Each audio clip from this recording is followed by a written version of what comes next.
Bon vespre a tothom, autoritats, socis y socias del Cercle, amics y amigas.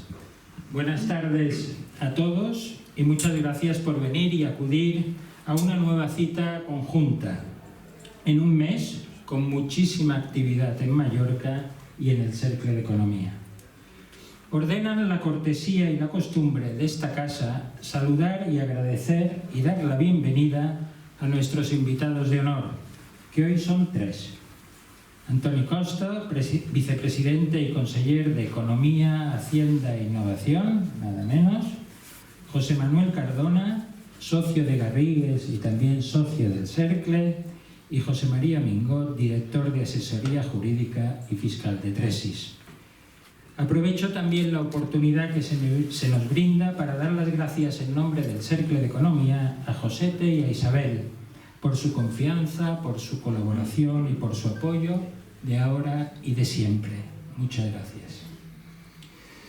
Muchos de los asiduos a nuestros actos recordarán que en esta misma sala o en otra parecida, Daniel Inirerati, catedrático de Filosofía Política, comentaba hace unos meses y acertaba en que vivimos tiempos muy complejos y que la democracia y las soluciones políticas presuponen una ciudadanía que comprende, analiza y observa críticamente. Pero se hacía una pregunta en voz alta: ¿estamos en condiciones de hacerlo? Otro de nuestros ilustres invitados, referentes en la comunicación de este país, Iñaki Gabilondo, nos advertía también aquí, de forma muy lúcida, que el problema que nos enfrentamos no es solo el de la ignorancia o de falta de información en algunos temas, sino también, y quizás más grave, el de la sobreabundancia de mensajes. En grandes inundaciones siempre falta o escasea el agua potable. Vivimos, pues, y a ninguno de los presentes se nos escapa, rodeados de impactos comunicativos, de bombardeos de mensajes en redes o de inputs, como les llaman ahora, que en pocas líneas o en llamativos titulares, en lugar de servirnos para formar opinión sólida y veraz, contribuyen a generar ruido, mucho ruido, a desviar el foco de lo principal y a generar confusión en asuntos políticos, económicos o científicos. Es, por tanto, difícil, muy difícil, separar el grano de la paja o la señal del ruido. En esta casa, desde hace décadas, y en los temas de interés para las islas y para las personas que habitan, temas económicos, de financiación, de fiscalidad, medioambientales o innovadores, intentamos todo lo contrario. Invitamos siempre a los mejores y muchas veces conseguimos que nos acompañen. Y lo hacemos para generar precisamente debates informados, para intercambiar opiniones y para destilar ideas que al final nos ayuden a generar conocimiento útil.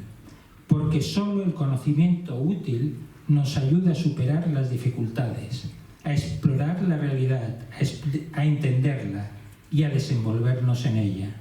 La pandemia y su superación, de todo tipo, son un buen ejemplo reciente. Hablando de certezas, alguien dejó escrito con humor que lo único que es seguro en esta vida es la muerte y los impuestos, y además van muy ligados. Hacendistas, de hecho, escriben y legislan sobre la transmisión de los bienes y nos hablan con expresiones latinas que todos conocemos. Hablan de fiscalidad mortis causa o de fiscalidad inter vivos. Hoy, precisamente, gracias a Tresis y a Garrigues, vamos a analizar y debatir la fiscalidad de la sucesión de la empresa familiar en Baleares, que es casi hablar del 80% de las empresas, el motor económico que trasciende generaciones. Y para ello hemos abierto y abrimos la puerta grande de esta casa a un panel, a una terna de verdaderos expertos en el doble sentido.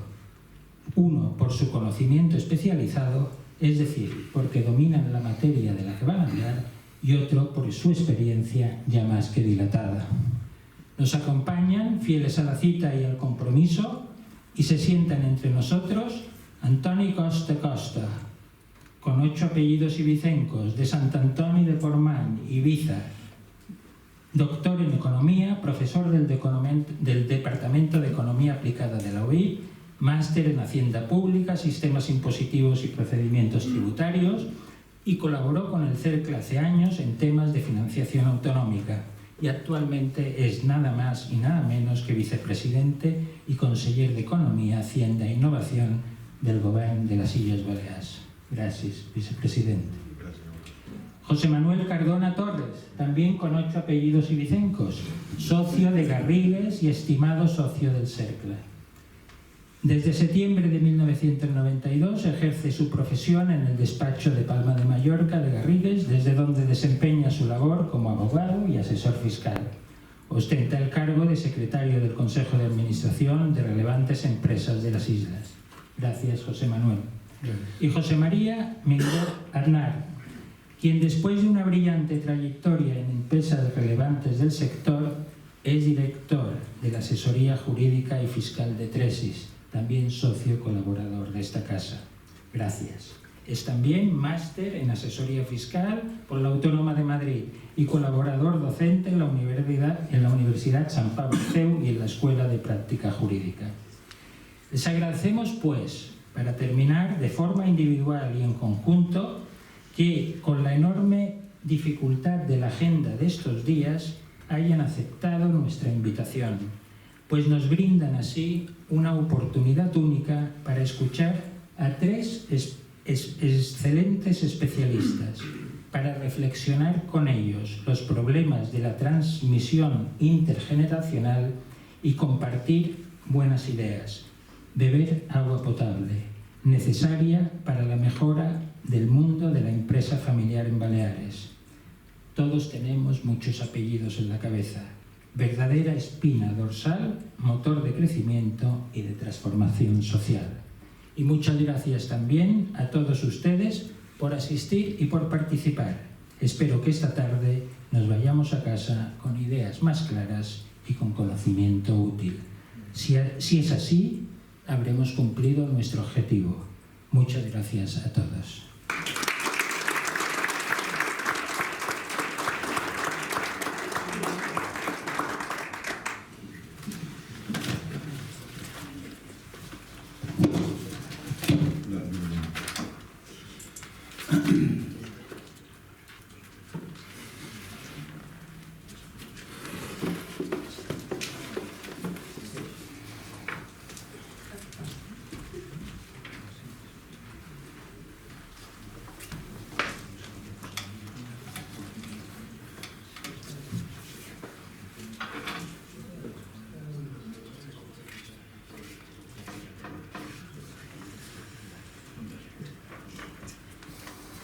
Bien, muy buenas tardes a todos y a todas. Muchas gracias al Centro de la Economía y a Tresis por invitarme a participar esta tarde en esta conferencia, en estas ponencias, este debate sobre la empresa familiar, aunque yo me voy a ceñir un poco más a la parte de la normativa que hemos aprobado en la Comunidad Autónoma en los últimos meses y me enfoco un poco más técnico-político, diríamos, y estoy seguro que los compañeros después entrarán mucho más en el aspecto técnico de la tributación de la empresa familiar, aunque algún apunte haré en relación a este asunto, porque también alguna reforma hemos hecho en relación a la tributación de la empresa familiar.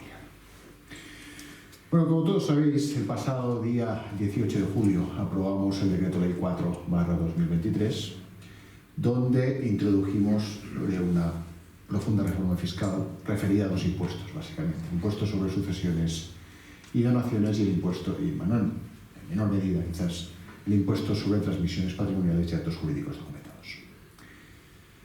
Y de ese decreto ley, que se tramitó como proyecto de ley en el Parlamento, apareció o se publicó el pasado sábado, el pasado sábado, la ley 11/2023, derivada del decreto ley, y que ya introduce todas las diríamos, modificaciones que se han introducido en el Parlamento vía enmienda o vía aprobación del proyecto de ley.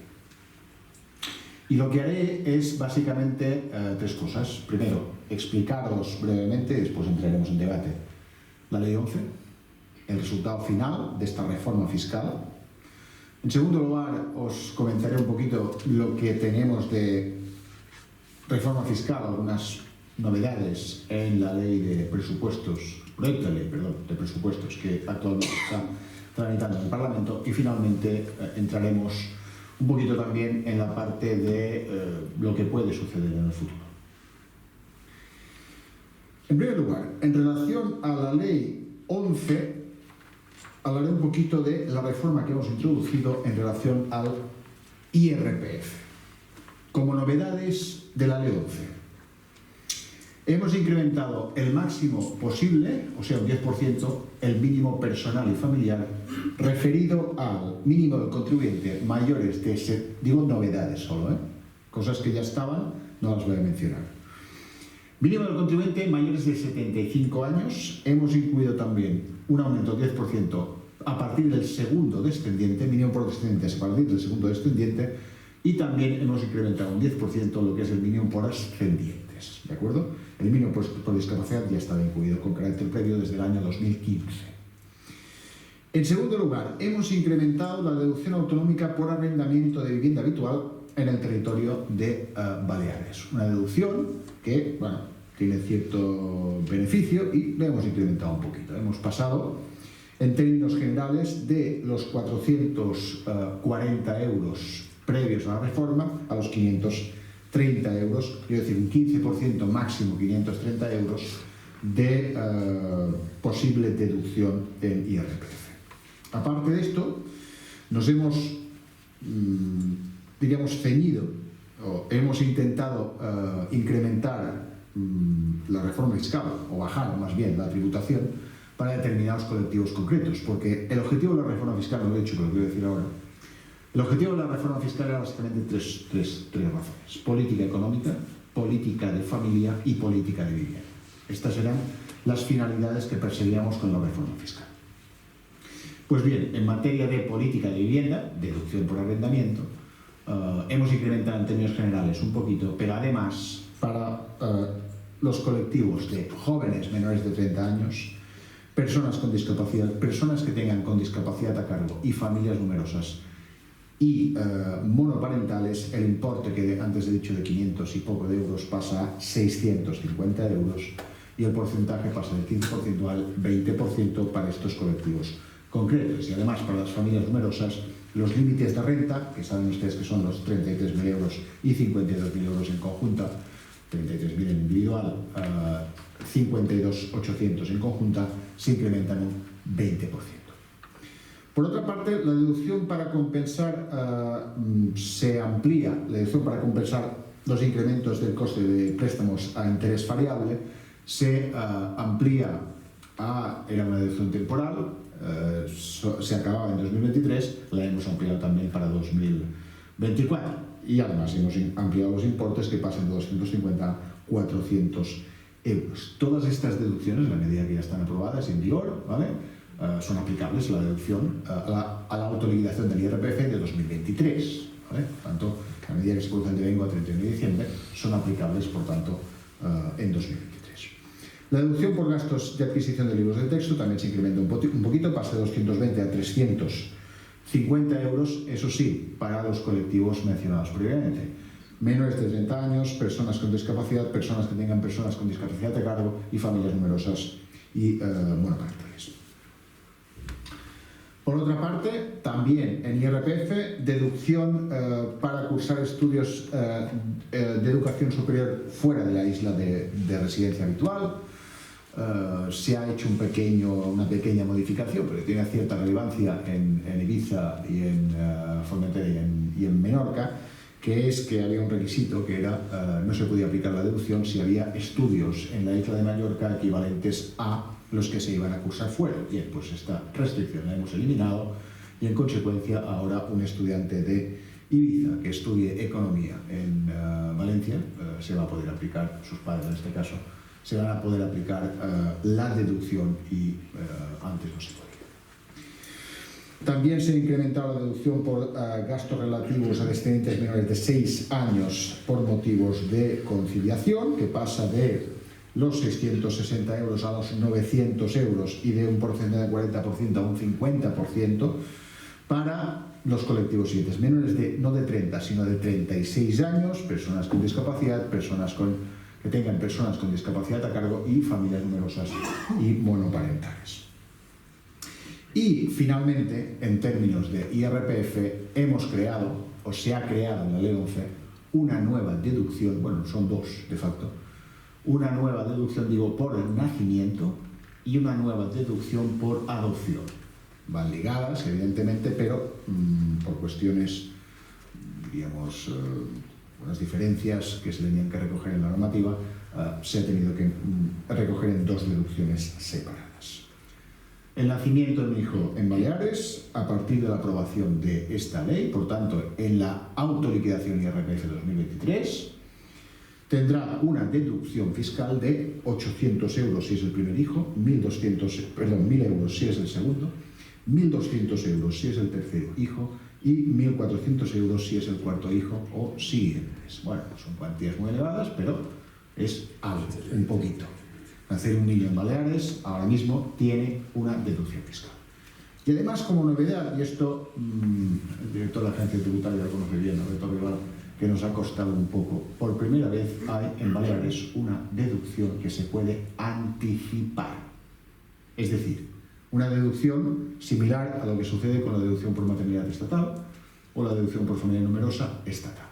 Por primera vez hemos creado una deducción la de nacimiento, que se puede anticipar. Por lo tanto, cuando nazca el niño, en vez de esperar al momento de realizar la autoliquidación del IRPF, existe la posibilidad de ir a la agencia tributaria y solicitar el anticipo de la deducción. Evidentemente, cuando se proceda a realizar la autoliquidación correspondiente, se compensarán los importes. Y además, como novedad, esto no sucede con el resto de deducciones, como novedad, para los contribuyentes que no tengan cuota líquida suficiente, cuota íntegra suficiente, ¿vale?, se podrán aplicar esta deducción igualmente, porque la deducción se transforma en una ayuda, en una subvención. Por lo tanto, si alguien, una persona que no tenga renta y por tanto no tenga cuota suficiente, da igual, también tendrá derecho a esta ayuda, porque no será una deducción fiscal, sino que será una subvención, una ayuda. ¿De acuerdo? Solo la deducción por nacimiento es anticipable. La deducción por adopción era más complejo y no existe la posibilidad de anticipar. Sí que existe, por supuesto, la posibilidad de que si no hay cuota suficiente se pueda aplicar igualmente.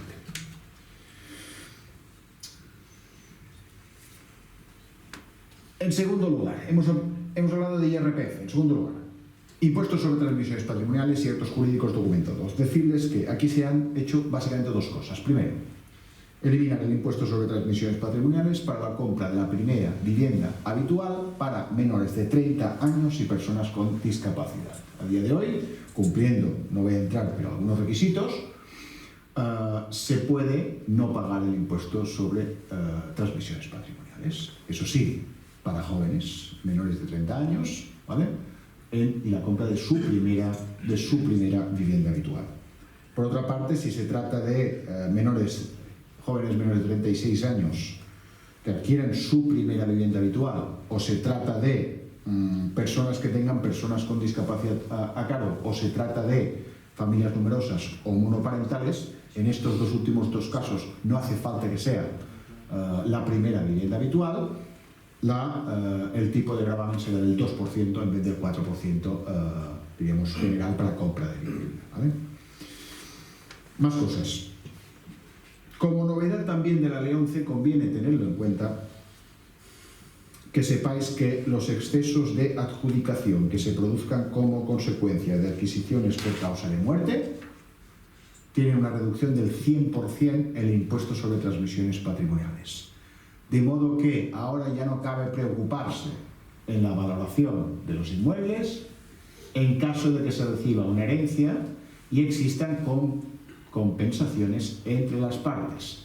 No pasa nada si hubiese un exceso de adjudicación que tributase en transmisiones patrimoniales, porque hemos creado una reducción del 100% y por tanto no se tributa ni un euro. Esta fue una petición que se hizo a la Consellería de Economía, Hacienda e Innovación por parte de los colectivos de profesionales tributarios y nosotros la pudimos atender.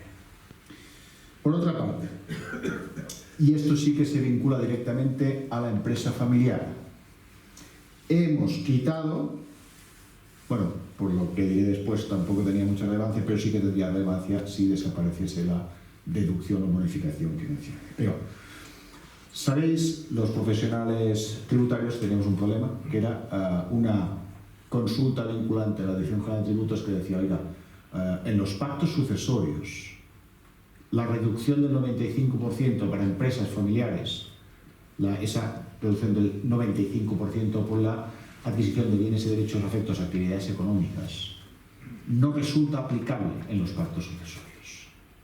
Solo resulta aplicable en las herencias por causa de muerte, porque resulta que la normativa estatal y también la normativa autonómica previa a la reforma de Baleares introducía el término fallecido. Como consecuencia de ese término fallecido que ponía la ley de Baleares y también la ley estatal, la interpretación de la Dirección General de Tributos y por tanto de la Agencia Tributaria Autonómica era, oiga, no se puede aplicar la reducción del 95% en las transmisiones vía pactos sucesorios de las empresas familiares, lo cual provocaba un desastre importante. Bueno, se llegó al punto que era más conveniente tributar por donaciones que tributar por sucesiones. Bien, pues esto lo hemos resuelto. Bueno, de hecho, hemos modificado el artículo 23, el 25, el 29, todos los artículos donde aparecía el término fallecido, lo hemos cambiado por causante.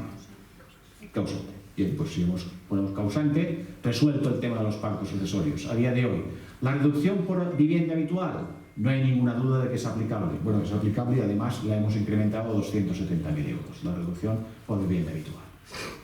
La reducción por bienes, de la adquisición de bienes afectos a actividades económicas, esta que os decía, ya no hay ningún problema, no hay la menor duda, es aplicable porque hemos sustituido al fallecido por causa. Por lo tanto, no hay ninguna duda de que es aplicable esta reducción en Baleares en el ámbito de sucesiones, pactos sucesorios.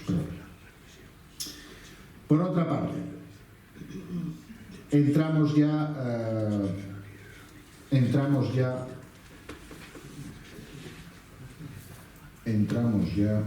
perdón, es que estoy yendo directamente a la ley. Entramos ya en el núcleo gordiano del asunto, que es la eliminación del impuesto sobre sucesiones y donaciones. Se modifica el artículo 36 del texto refundido y se crea la bonificación autonómica en las adquisiciones de sujetos pasivos incluidos en el grupo 1 y se añade 2. Por lo tanto, los descendientes, el cónyuge y los ascendientes, a día de hoy, la tributación es la siguiente. Se crea una bonificación fiscal del 100%. El 100% es pagar cero. 100% grupos 1 y 2.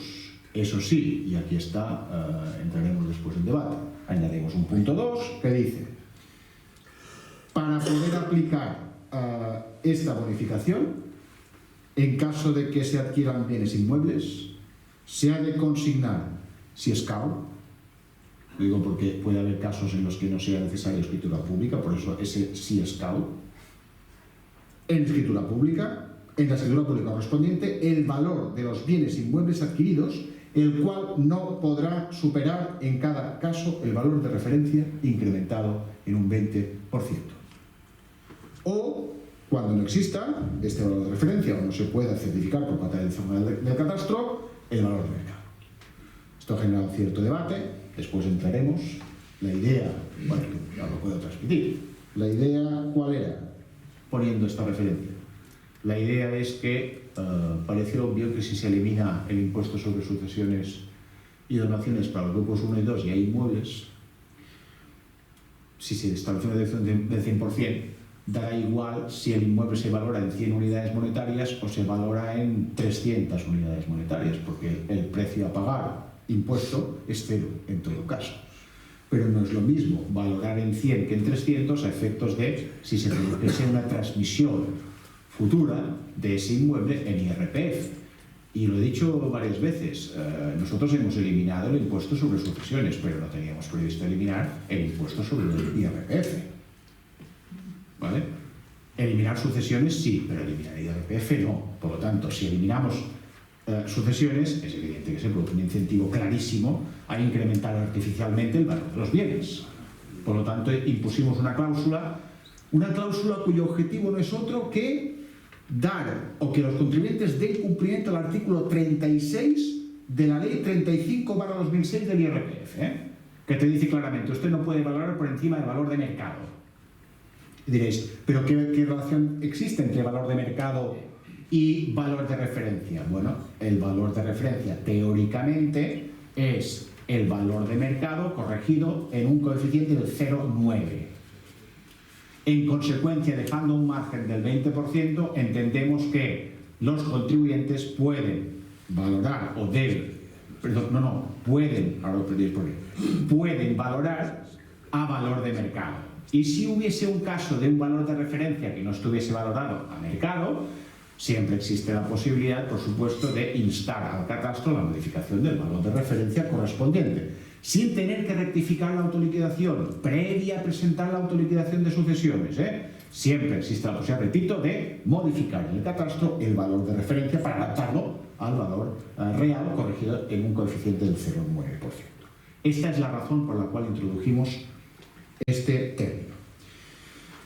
Si se trata de un contribuyente del grupo 3, la bonificación no es del 100%, es del 50%. Si cuando no concurran descendientes o adoptandos del causante. En caso de que concurran descendientes, la reducción no será del 50%, sino que será del 25%. ¿De acuerdo? Y del mismo modo que sucedía en transmisiones patrimoniales, también hay una reducción del 100% para los excesos de adjudicación en las adquisiciones por causa de muerte en donaciones. ¿Vale? Si se produjese una donación, esta va a quedar totalmente no sujeta a tributación, seamos claros, con una reducción del 100%, por tanto, no tributa de facto. Por cierto, a nadie se le escapa que grupos 1 y 2 y grupo 3 con la reducción del 50% es aplicable a las transmisiones por causa de muerte y también a los pactos sucesorios. ¿De acuerdo? Por lo tanto, no existe ningún problema en este sentido. Voy terminando porque ya me largo demasiado.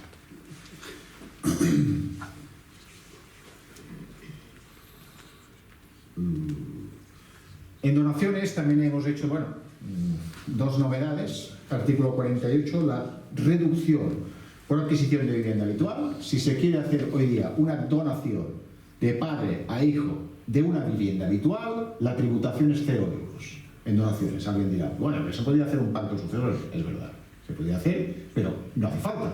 También se puede hacer una donación de una vivienda habitual y pagar 0 euros, porque hay una reducción del 100%. Y si se quiere hacer una donación dineraria para que un descendiente adquiera su vivienda habitual, también existe la posibilidad de que esta donación dineraria tribute 0 euros, porque también hay una reducción del 100%. Hay un apartado de simplificación administrativa, porque la documentación que se tiene que presentar es mínima cuando se tenga derecho a esa bonificación del 100% en sucesiones y donaciones que hemos dicho. Por cierto, no lo he dicho, pero que quede claro. La bonificación esa del 100% de grupos 1 y 2 dice se podrá aplicar. No se dice se aplicará, se dice se podrá aplicar. Con lo cual, nunca se puede perder respecto a la situación anterior. O te aplicas la bonificación y pagas 0 euros, o no te la aplicas y pagas lo mismo que antes.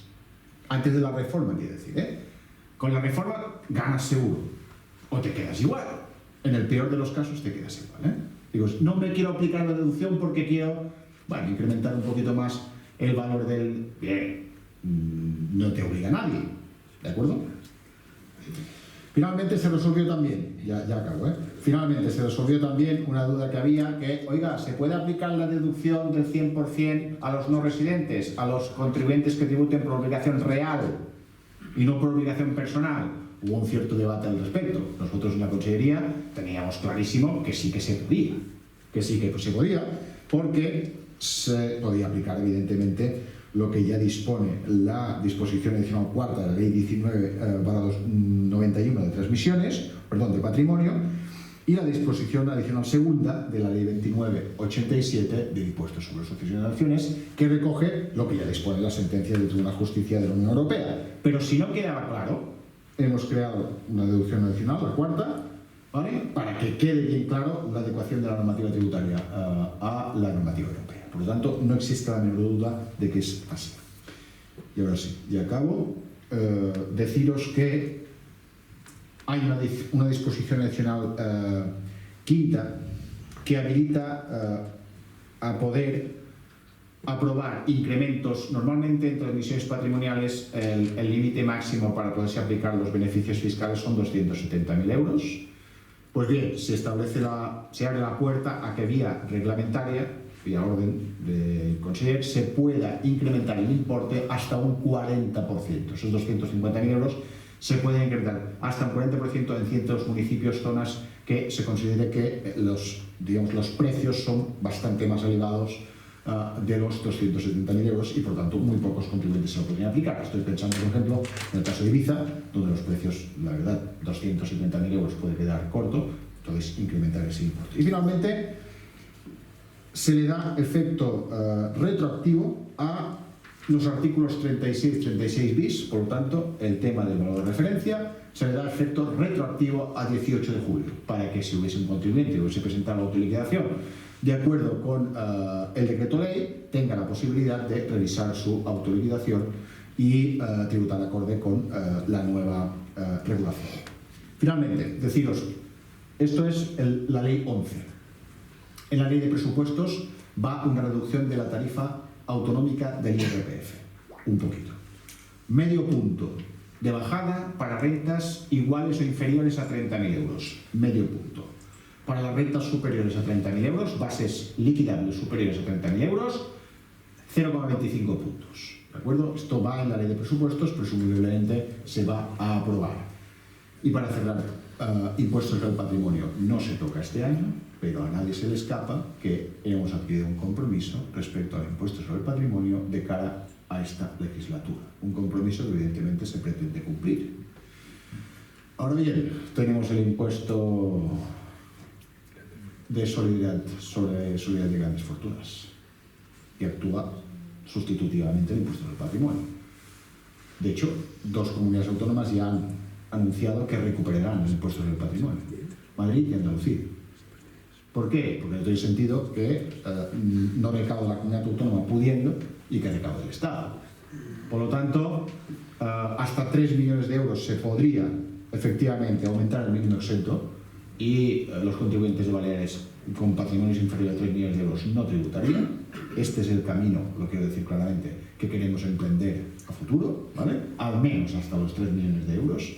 A partir de 3 millones no farem res, porque si no se pagan Baleares, se pagan el Estado. Pero hasta los 3 millones de euros, progresivamente, tal como dispone el programa de gobierno del Partido Popular y también el acuerdo con Vox, queremos tender hacia ahí. Y disculpad, que me he alargado muchísimo, pero muchísimas gracias a todos y después en el debate pues seguimos. Gracias.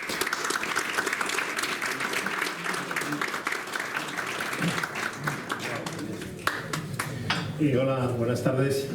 Nos han presentado, soy José María Mincot, director de Asesoría Jurídica y Fiscal de Presis. Quería en primer lugar agradecer al vicepresidente y conseller, que es un placer venir y hablar de bajadas de impuestos, que yo creo que también es muy de justicia social, muchas veces se recauda más, se evitan deslocalizaciones, etcétera. Agradecer al Círculo de Empresarios pues también el poder estar aquí, con José Manuel y al despacho Garrigues, que hemos trabajado conjuntamente, y a ustedes pues por acompañarnos esta tarde de jueves. En mi presentación vamos a hablar un poco de dos temas. El primer tema un poco de la empresa familiar, un poco de los requisitos. Esto, bueno, pues un poco más la normativa estatal, que es del año 93, que fue introducida por la presión de la antigua Convergencia. Esto es una aportación muy importante del Partido Convergencia de Cataluña, porque antes lo que ocurría es que pues estaba todo sujeto a impuestos de patrimonio y sucesiones y muchas veces había que vender la empresa para pagar los impuestos, lo cual es tremendo, se cierra la empresa, se echan a los trabajadores, etc. La segunda parte coincide mucho con la exposición del vicepresidente. Vamos a centrarnos un poco en lo que son los impuestos patrimoniales, ¿vale? Es decir, del dueño, del socio de la empresa familiar, que tiene unos activos que declarar, también pues, las distribuciones de beneficios. El va al impuesto sobre el patrimonio, grandes fortunas, etc. Esto está sí que ya muy centrado en el tema Baleares. Entonces, sin más, yo, si me permiten, me voy a levantar y así compartimos un momento la presentación. La presentación vamos a ir un poco pues, por encima. Se la pueden enviar mis compañeros Isabel o Josete. Yo creo que lo bueno que tiene la presentación es que tiene como mucha reseña de consultas, de sentencias del Tribunal Supremo, etcétera, por ejemplo, en temas de tesorería, que si está afecto o no. Es decir, el resto pues lo conoce, pero pues, la presentación sí incorpora estos temas.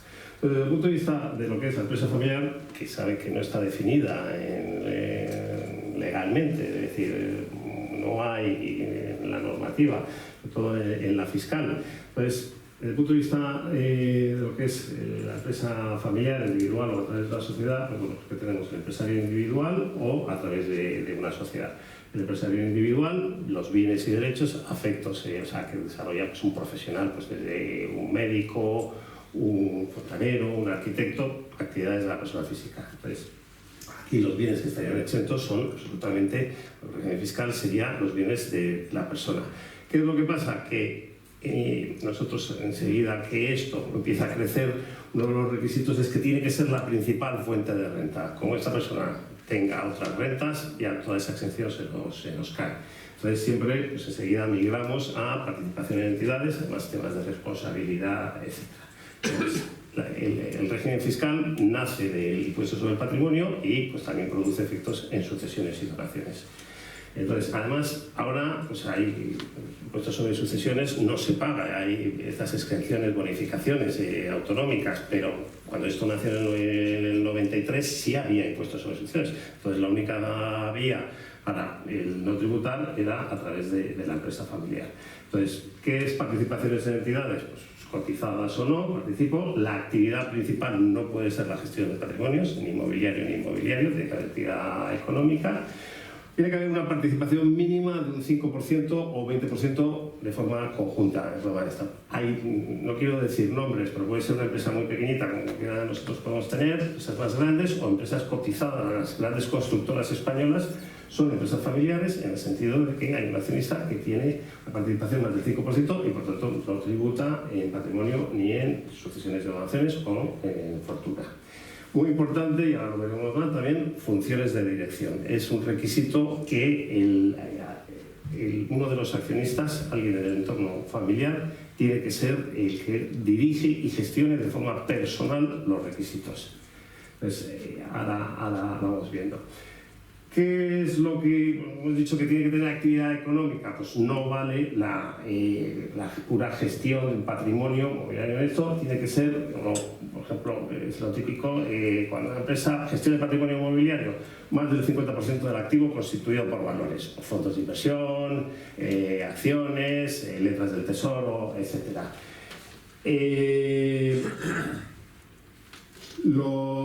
Dentro de este del 50% que tiene que estar afecto, ¿qué cosas incluimos y qué cosas dejamos fuera? En principio, hay que ser, en impuestos prima muchas veces el sentido común, lo sencillo. Desde la empresa, en principio, partimos de que está toda afecta a la actividad económica. ¿Qué ocurre? Pues si, por ejemplo, hay préstamos a los socios, a los administradores, pues esa parte no nos computa. Por ejemplo, el tema de activos inmobiliarios o, por ejemplo, el barco que el socio remansa en la sociedad. Como el barco no se alquila, sino que para mi disfrute, etcétera, pues ese activo no está sujeto. El gran error de mezclar la vivienda habitual en la sociedad, fatal. Pues todos esos activos hay que el excluirlos. Y si computan dentro de estos activos, si yo tengo filiales, participación en otras entidades, de al menos el 5%. El 5% es un poco el número mágico a nivel fiscal. Hay un gran debate, y eso es muy bonito, y lo que pasa es que pues, es también muy sufrido en relación a la tesorería. ¿Qué pasa si una empresa, que es normal, pues también tiene tesorería? Y la foto de esto, acuérdense que es el 31 de diciembre. Entonces, el criterio de la agencia tributaria es que la tesorería está fuera de lo que es el activo afecto. O sea, ahí se remite al régimen del IRPF, de las actividades profesionales en persona física, que la tesorería nunca está afecta. Entonces, bueno, pues los contribuyentes, afortunadamente, recurren a estas decisiones, etcétera, y ya hay una sentencia del Tribunal Supremo que te dice que no, que esto no es tan automático. Y además, piensen ustedes, en sus empresas esto es lógico. El caso más visible, más flagrante, es una empresa que venda un edificio, una nave, a finales del mes de diciembre, esté pensando en reinvertirlo, en crecer, en expandirse, y dice, mira, es que la foto 31 de diciembre sale el dinero del banco. Pues, es decir, muy curioso, esta sentencia del Tribunal Supremo nace de un caso de Zaragoza que, pues, una de las ventajas del régimen fiscal de empresa familiar también son las donaciones en vida. Se puede donar en vida y actos sucesorios.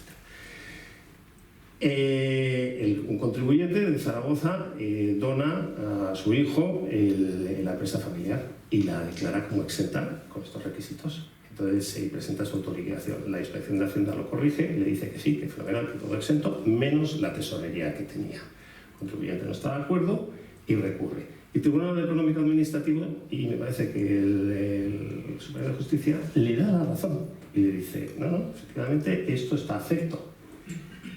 Hacienda sigue recurriendo y ya finalmente el Supremo dice que no necesariamente la liquidez esta no afecta, que en este caso, pues que efectivamente era un caso de estos, de cierta liquidez dentro del desarrollo empresarial, etcétera, y es la primera sentencia que reconoce la afectación de esa tesorería. Aquí hay que tener cuidado, porque claro, cuando viene Hacienda siempre viene 4 años hacia atrás. Pues claro, es decir, esto hay que probarlo y esto tiene que ser claro. Si hay una empresa que tiene con Tresis un contrato de gestión de carteras y el dinero no se invierte en lo que es la empresa, etcétera, pues claro, dices, mira, 4 años, esto no me cuentes que lo necesitas, pero son casos un poco puntuales que, es decir, lo importante es que no necesariamente tiene que estar no afecto, ¿vale? Es importantísimo aquí el papel de probatorio, el papel de las actas.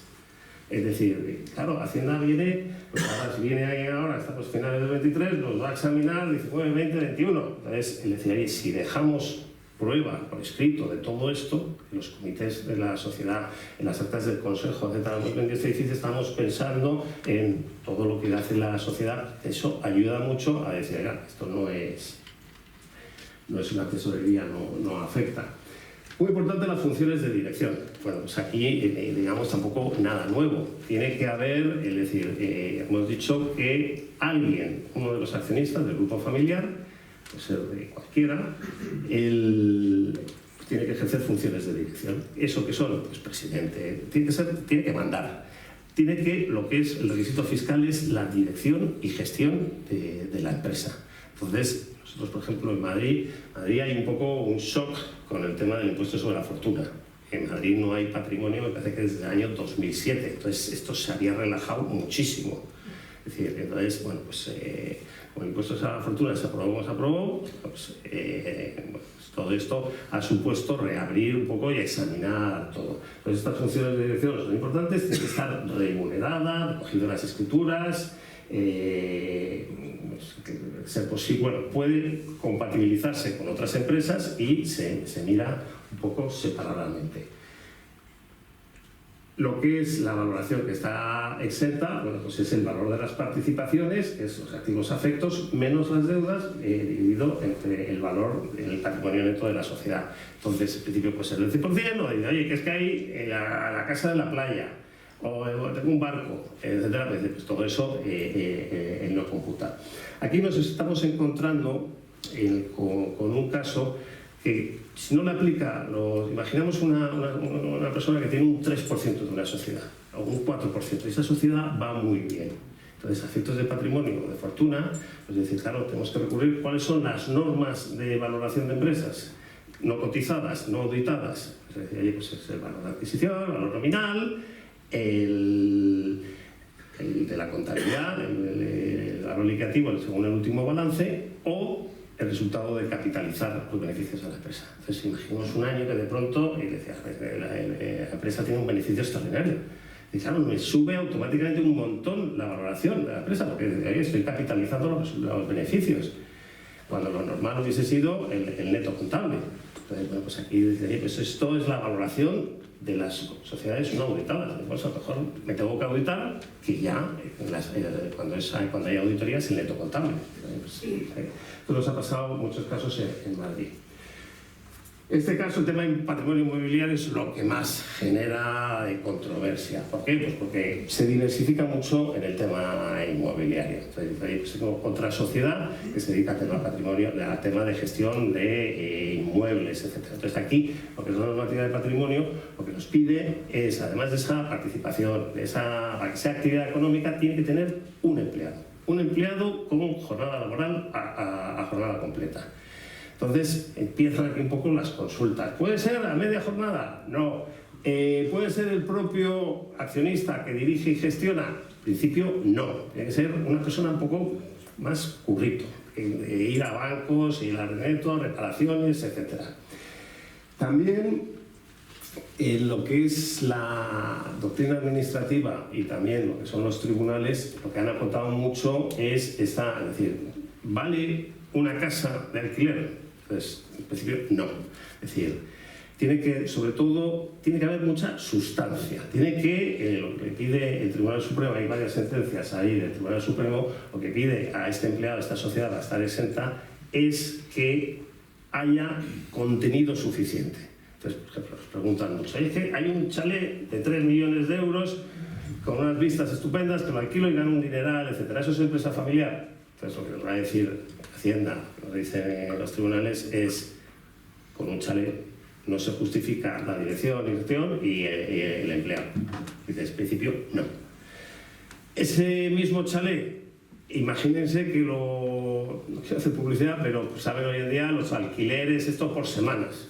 Pues, en mi opinión, probablemente eso sí, porque ahí ya hay una trabajera. Es decir, poner anuncios en internet cada semana en los inquilinos, organizar las limpiezas, etc. Pues ahí sí. O lo mismo, pues hemos dicho una valoración de 2 millones, imaginemos 10 casas de 200.000. Pues ahí sí. O sea, lo que piden es contenido, que haya. Y me parece que lo poníamos, que si el empleado es suficiente o necesario, pero no suficiente. ¿Vale?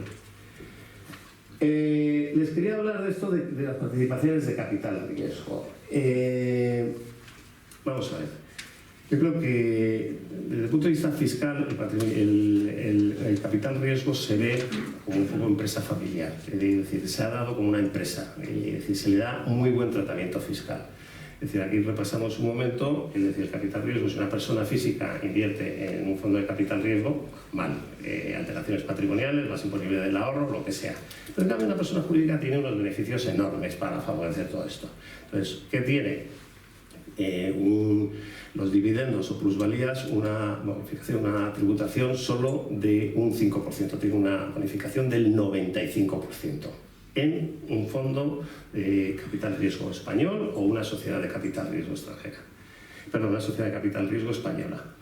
Además de este muy buen régimen, fíjense las plusvalías en todo el tema de capital riesgo, etcétera, más a largo plazo, pero pues, los beneficios fiscales son muy grandes. Además de esto, en impuestos sobre sociedades, a efectos del impuesto sobre el patrimonio o del impuesto sobre sucesiones o fortuna, es decir, puede tener consideración de activo afecto.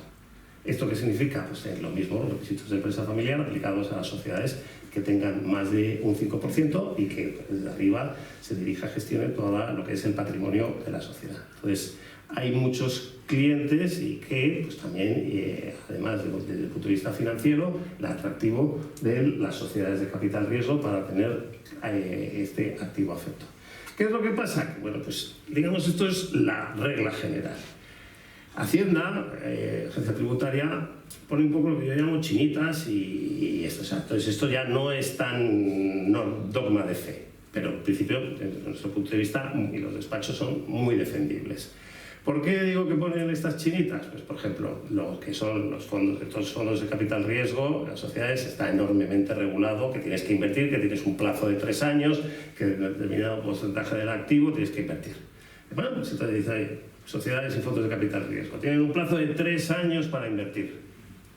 Aunque se invierte desde el minuto 1, una vez levantado el capital, invertimos. Pues la Hacienda dice, bueno, si tienen un plazo de 3 años para invertir, a partir del año 3, exento. Hay que invertir desde el año 1. Pues, segundo tema, es un poco en disputa. Tienen que invertir al menos el 70%. No, tienen el 70%. Dice, pero lo normal es, como de hacer el programa, el 95% invertido. Y bueno, pues entonces se ha bendecido la exención del 70%. Yo estoy en el 95%, ¿verdad?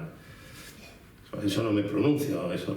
Pues es sentido común, si el 70 está exento, el 95 tal. O los medios, también eso es discutible. Hemos dicho que para la empresa familiar se necesita un empleado. ¿La sociedad de capital riesgo tiene que tener un empleado? Vamos a ver si es que todas las competencias las tiene la entidad gestora, que tiene todos los profesionales de control, de inversiones, de compliance, tal, fiscales, tal. ¿Es necesario? Pues bueno, eso es una zona gris, es decir, todos los fondos de inversión, las sociedades de inversión, está la gestora de instituciones de inversión colectiva que, digamos, lo suple. Capital riesgo, pues, también en determinados vehículos, para asegurar todo este tema, pues se pone un empleado. Pero bueno, es decir, en general, esto es caso por caso, hay que ver el vehículo, pero quédense con que ahí tenemos todas las consultas de tributos, que tiene muy buen régimen fiscal, ¿vale? Esto es la primera parte, ¿vale? Queda un poco más en temas de empresa familiar. Luego José Manuel va a concretar mucho más en el tema de Baleares. Ahora la segunda parte es impuestos sobre el patrimonio, fortunas, y son unos datos y pues que veamos un poco lo que es la realidad del impuesto sobre el patrimonio o fortuna en Baleares. Entonces, para mí esto es un poco la tarifa, esto es impactante, ¿vale? Es decir, el impuesto sobre el patrimonio con un marginal del 3,45%. Es decir, es muy fácil decir que esto es progresista, que pues la recaudación, tal. Esto no existe en ningún país de la Unión Europea. En ninguno, ¿eh? Y no es José María, esto es, digamos, la realidad. Sí existe en Europa, en algún país, Noruega, Suiza o Luxemburgo, pero vamos, con tipos del 0,10, 0,15. Es decir, yo, claro, me planteo 2022, ¿sabes? El año horrible de mercados, todo lo que podía ir mal en los mercados, la renta fija, la bolsa, etcétera, todo fue mal. Y a pesar de eso, 2, 3% y todos los años. Entonces, yo creo que aquí hay que avanzar. Y bueno, pues, el vicepresidente ya lo ha dicho y pues ahora también yo lo había puesto el programa, el pacto que hay de gobierno que viene. Pero de verdad no existe en ningún país de la Unión Europea. Latinoamérica, pues me parece que casi me decía que en Nicaragua existe. Quiero que veamos los datos de las Islas Baleares. Es decir, es que es muy curioso. No sé si se ve bien. Estos son datos de la Agencia Tributaria del 2021. Hay 8.561 contribuyentes que declaran un patrimonio de 3.900. Esa cifra es muy importante y el consejero ya apunta un poco por dónde pueden ir los tiros. O sea, 8.561 con un patrimonio de casi 4 millones de euros. Y en la siguiente, supongo que es el gran problema, es decir, aquí hay una recaudación de patrimonio del año 2021 de 77,6 millones de euros. Pero, es decir, todo el debate que hemos dicho de este impuesto que no existe en ningún país de nuestro entorno, es que hoy en día hay que ser competitivos. Es decir, Portugal, que saben que es un régimen fiscal, tiene un régimen fiscal muy amigable, etcétera, terminaba el régimen y lo han ampliado, porque están esperando a los ricos españoles. Es horroroso, porque a los ricos, sobre todo en Madrid y demás, y Andalucía, que ya se habían librado de patrimonio, decían, oye, por favor, que cambiarse de impuesto dentro de la Unión Europea es como absurdo. Este es el impuesto de solidaridad de las grandes fortunas. Esta mañana estaba viendo un despacho de la persona que está aquí, es decir, en Baleares hay 9 contribuyentes que curiosamente ingresan 0. A lo mejor es por efectos censales o... La diferencia entre patrimonio y fortuna, aquí hemos visto que el marginal era 3,45, fortuna es 3,5. Pues esta mañana veíamos que era a partir de 200 millones de euros de patrimonio. Pero que fortuna, afortunadamente en las islas no es problema porque existe patrimonio. Sí es muy importante recordar a quién aplica fortuna. Fortuna aplica a contribuyentes con, en teoría son 3 millones de euros, los 3 primeros a más de 3 millones, los 3 primeros están exentos, pero también están los 700.000 con carácter general de patrimonio y los 300.000 de vivienda. O sea que aplica a partir de 4 millones de euros. Que voy a ir para atrás, y es que vemos en Baleares 3.990. Entonces, ¿qué están haciendo otras comunidades?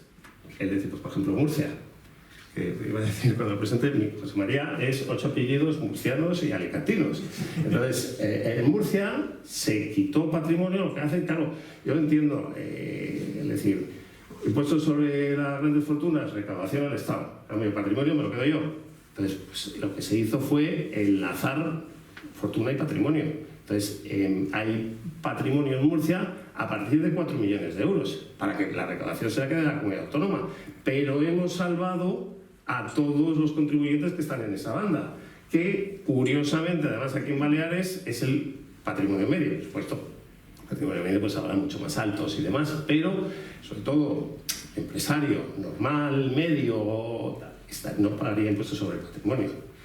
Esto es lo que está pasando ahora mismo, o sea, ya abrió brecha con esto, y ahora es lo que está en Madrid y en Andalucía. En Madrid, el Grupo Popular en la Asamblea de Madrid ha presentado, recupera el impuesto sobre el patrimonio y lo eleva a partir de 4 millones de euros. Lo que hace es la cuota de fortuna deducible en patrimonio. Entonces, no se paga patrimonio a partir hasta 4 millones de euros. Ya, contribuyentes con más de 4 millones de euros, pues en vez de pagar fortuna, que se lo lleva el Estado central, pues se queda la comunidad. Andalucía ha hecho una cosa curiosa, que además será digna de ver el resultado. Todavía está en proceso legislativo, pero da a elegir. Es decir, hace lo mismo y dice, usted puede declararlo al Estado central o a la autonomía. Y entonces, pues se verá. Para reducir el patrimonio, sí quería un poco comentar las vías de reducir patrimonio o cuando está sujeto a sucesiones, es pues, tema de empresa familiar o el límite del patrimonio. El límite, esto es desde el año 77, pues esto es la normativa. Entonces, ¿en qué se basa? Un contribuyente, como mucho, yo creo que ya está bien, paga un 60% de sus ingresos en impuestos directos. Los impuestos de la persona, el IRPF, patrimonio o fortuna. Tiene que vivir con el 40% restante. El 60% es lo que va a impuestos. Entonces, claro, es decir, en España, pues también probablemente temas COVID, etcétera, es decir, la fiscalidad está en su punto más alto. Yo quiero recordar en el ahorro, ahora mismo en España está 19, 21, 23, 26 o 28% a partir de 200, 300.000 euros. Y la vez que ha estado más barato, o el tipo más bajo en España, es con un presidente socialista, el presidente Rodríguez Zapatero, que se quedó en el 15%. O que fue el que quitó patrimonio, el de las clases medias. 15% en el ahorro, cuando ahora es 28%. Es casi un 100% más. Entonces, es decir, oye, pues ¿esto qué significa? Pues yo me puedo organizar, decir, pues ahora voy a ganar menos, esto indudablemente mi impuesto sobre el patrimonio va a reducir. Este es el ejemplo evidente, afortunado que le toca a la primitiva. Tocan 10 millones de euros. Dice, bueno, 10 millones de euros, en esto me parece que eran algo así como 400, 500.000 euros de impuestos sobre el patrimonio. Entonces, si este contribuyente lo que hace es invertir en depósitos al 4%, pues Isabel y yo le digo, no se te ocurra. ¿Por qué? Pues 400.000 en renta al 28% y encima esto se nos dispara. Su base imponible ha sido 400.000. El 60% de 400.000 significa 240.000 entre renta y patrimonio. En cambio, si dices, oye, invertimos a través de fondos de inversión, no he comentado que en el 60% no computan las plusvalías de más de un año.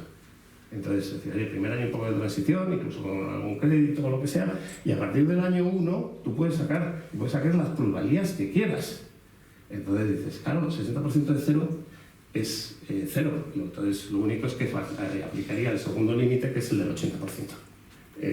Te perdonan el 80%, pero el 20% por tema social hay que pagar. Claro, de 240.000 o 500.000 que nos tocaba, es decir, se queda en 100.000. Entonces, esto es muy importante tenerlo en cuenta. Nosotros en el ámbito financiero decimos rentas buenas, rentas malas. Es decir, si estoy en el límite, es decir, no puedo estar comprando, vendiendo acciones, fondos o esto. No, es decir, intentemos plusvalía patrimonial, canalizarla a través de fondos de inversión, etc. Ya voy terminando. El último tema era un poco el mundo de la empresa. Pues yo creo que cuando se monta una empresa, pues mira, no sé, aquí a lo mejor faltaría la cero, que es persona física, realizar la actividad, y luego 2 ya a través de persona jurídica, tener responsabilidad, Y dices, pero claro, este es un esquema anticuado, este es un esquema inicial. ¿Por qué? Pues porque imagínense que la primera sociedad que monté va muy bien, está muy consolidado, entonces dices, oye, pues me está ganando mucho dinero. Oye, pues lo reparto porque es que además lo quiero invertir en la sociedad 2 o en la 3, me está demandando capital. Ahora hay que pasar por persona física. 19, 29, 23, 26, 28. Entonces, es decir, aunque lo vaya a reinvertir, este es un esquema caro, ¿vale? Este ya es el de la, bueno, pues en vertical, doble holding. Pues a lo mejor yo creo que este es cuando es todo un poco relacionado con la actividad, hay que montar una filial de tal o cual. Bueno, pues está muy bien en el sentido de, bueno, por lo menos si tengo en la sociedad 3 mucho beneficio, lo subo a la 2 o a la 1 casi sin tributar. Había una bonificación del 100%, es del 95%. Esto significa un 5% de tributación al 25%, luego los impuestos es 1,25%. Bueno. O, por ejemplo, vendo la sociedad 3, exención del 95%. Esto está, digamos, más planificado. Y la última es la holding, que es lo que más nos gusta a los fiscalistas. En el sentido, y esto es otra vez, aquí dirijo, gestiono las participaciones desde aquí de mis participadas. Entonces, que esta va muy bien y necesito dinero en la otra, subo y bajo, y todo con un 1,25%. Es decir, esto es. Entonces, esto se puede jugar mucho, se puede, digamos, planificar. Si yo estoy en este esquema, puedo hacer un canje, cambiar unos cromos por otro. Tal. Hay unos requisitos fiscales muy estrictos que cumplir, pero cuando no se hace por motivos fiscales, motivos económicos, es a largo plazo, esto funciona absolutamente y es una planificación normal y corriente de la empresa. José Manuel, me puede preguntar, es decir, esto se hace mucho a largo plazo y, digamos, por eficiencia en la gestión de la empresa. Y ya para terminar, 2 cosillas. Bueno, pues yo no sé si los fiscalistas ya somos mal pensados, tenemos un poco la mente sucia, etc. El Tribunal Constitucional ha validado el impuesto sobre las fortunas. Entonces, esto es decir, ahora, pues con las comunidades autónomas se puede, digamos, crear impuestos paralelos. Es decir, hay fortunas que están basadas en patrimonio, es que lo dice exactamente la normativa. Lo que quería es efecto armonizador y demás. Entonces, ¿quién nos dice que no se haga un impuesto armonizador de sucesiones y donaciones? Y entonces, bueno, pues el otro día en La Voz de Galicia ya lo traía, ya no era solo José María y su tema mental, etcétera. Entonces él decía, oye, yo creo que no hay cosa más bonita de poder donar, el tema a los hijos, el pacto sucesorio, etcétera. Es decir, ahora es muy buen momento, pero siempre lo insistimos, tiene que ser haber animus donandi, de verdad. Es decir, a nosotros del trabajo vienen muchos hijos y con el padre al lado, que mi padre está pensando en donar. Mi padre con una cara, es decir. Entonces, es decir, esto caso a caso, en la sucesión de la empresa, tal, no pongamos que son los errores del tema fiscal, es decir, prima sobre todo, no. Primero es el tema empresarial, las decisiones de la familia y luego ya venimos los fiscalistas. Además, pacto sucesorio no, pero la donación, o sea, hemos visto que genera alteración patrimonial. Y lo único, bueno, pues aquí al final, ha citado el vicepresidente, este es el acuerdo de gobierno entre el Partido Popular y Vox.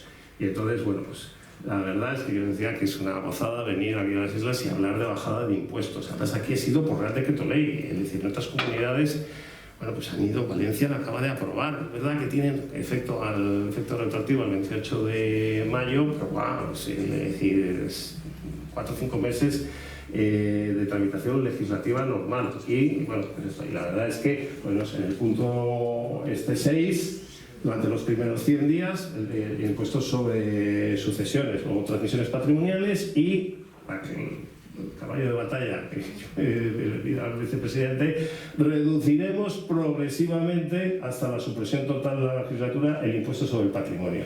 Todo ello supone la derogación sobre las fortunas, que acuérdense que estaba aprobado solo para 2 años, el 22 y 23. Pero bueno, veremos a ver qué pasa. Pues muchas gracias.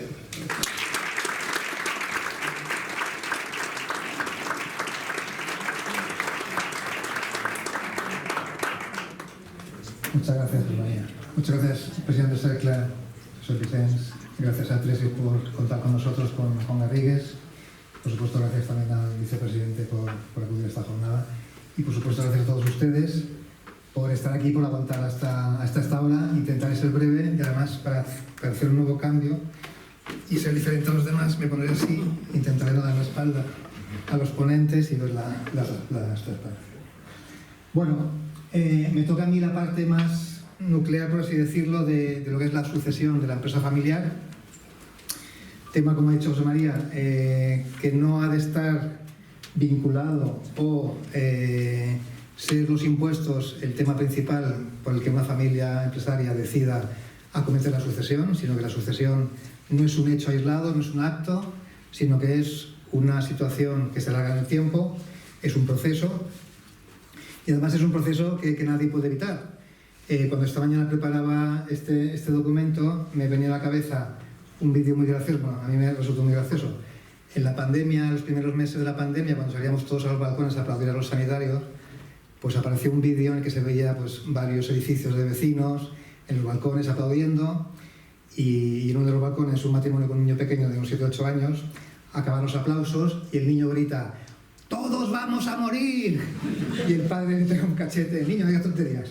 Bueno, pues no dice tonterías, todos vamos a morir, con lo cual en la empresa familiar todos hemos de acometer esa labor, que a veces es muy complicada porque se entremezclan sentimientos familiares, personas, historias, proyectos, varias generaciones, hay un corte generacional a veces, en fin, que no es fácil, ¿no?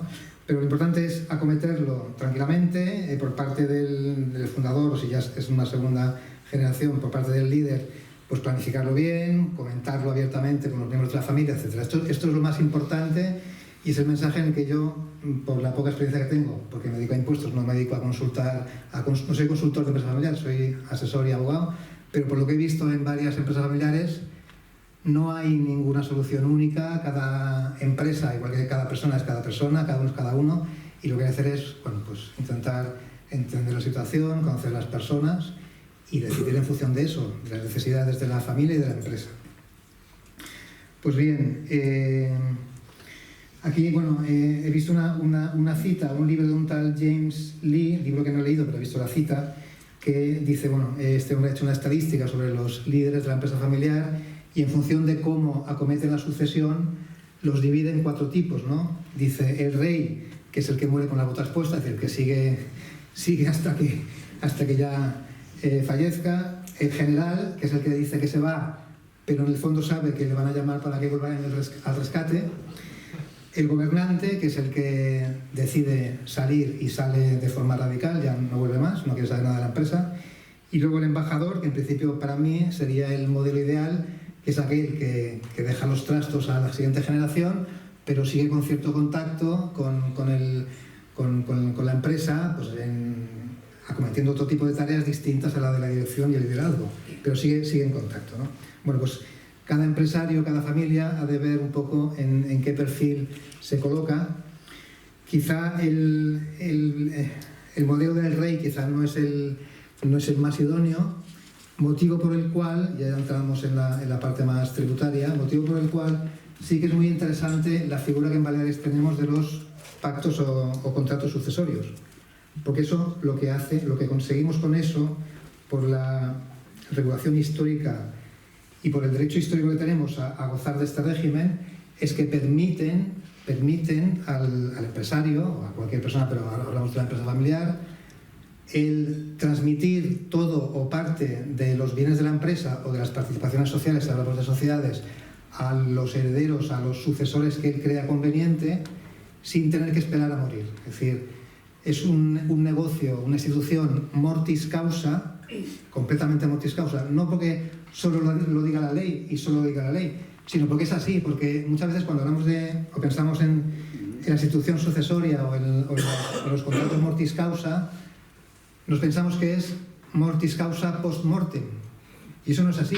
Tan mortis causa es un señor que recibe una empresa o un inmueble porque su padre ha muerto, como un señor que recibe en una donación universal, estando su padre vivo y de su padre vivo, un inmueble o una empresa. Es lo mismo, es igualmente mortis causa. Es decir, lo que hemos de entender, y eso creo que a veces el legislador, y sobre todo el legislador tributario no lo acaba de ver así, es que cuando la norma se refiere a mortis causa y cuando la historia del derecho se refiere a mortis causa, quiere decir que se acomete algún negocio jurídico con motivo de la muerte. No significa que yo ya haya muerto, sino que con motivo de la muerte, pensando y sabiendo que voy a morir y con la necesidad que esa muerte me va a generar para que haga una sucesión, con ese motivo instituyo heredero y al mismo tiempo le doy X bienes. Eso es la donación universal, por ejemplo. O con el mismo motivo de que me voy a morir y tengo varios herederos y algunos legitimarios, lo que hago es, oye, con ese motivo yo doy en vida unos bienes en pago de esa legítima, la otra institución que tenemos en derecho foral. Es decir, mortis causa es tanto lo post-mortem como lo pre-mortem. Le he llamado así como se podría llamar de otras formas, ¿no? Pero bueno, eso es una idea clave que ha de quedar muy clara. Y la figura de los pactos sucesorios, que las tenemos, a Dios gracias, en Baleares, pocas regiones lo tienen, pues los hemos de utilizar. No con un ánimo ilusorio, ni con un ánimo de elevar los costes de adquisición de los bienes, no.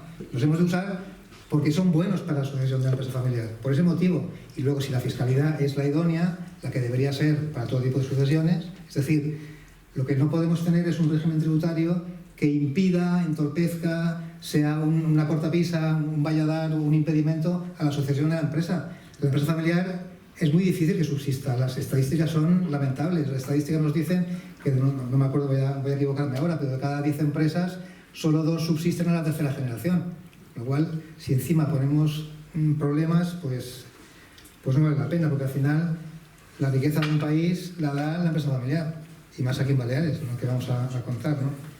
De hecho, la única empresa cotizada de Baleares es una empresa familiar. Bueno, igual voy muy deprisa, pero es que tampoco, con la hora que es, no quería yo entretenerles demasiado.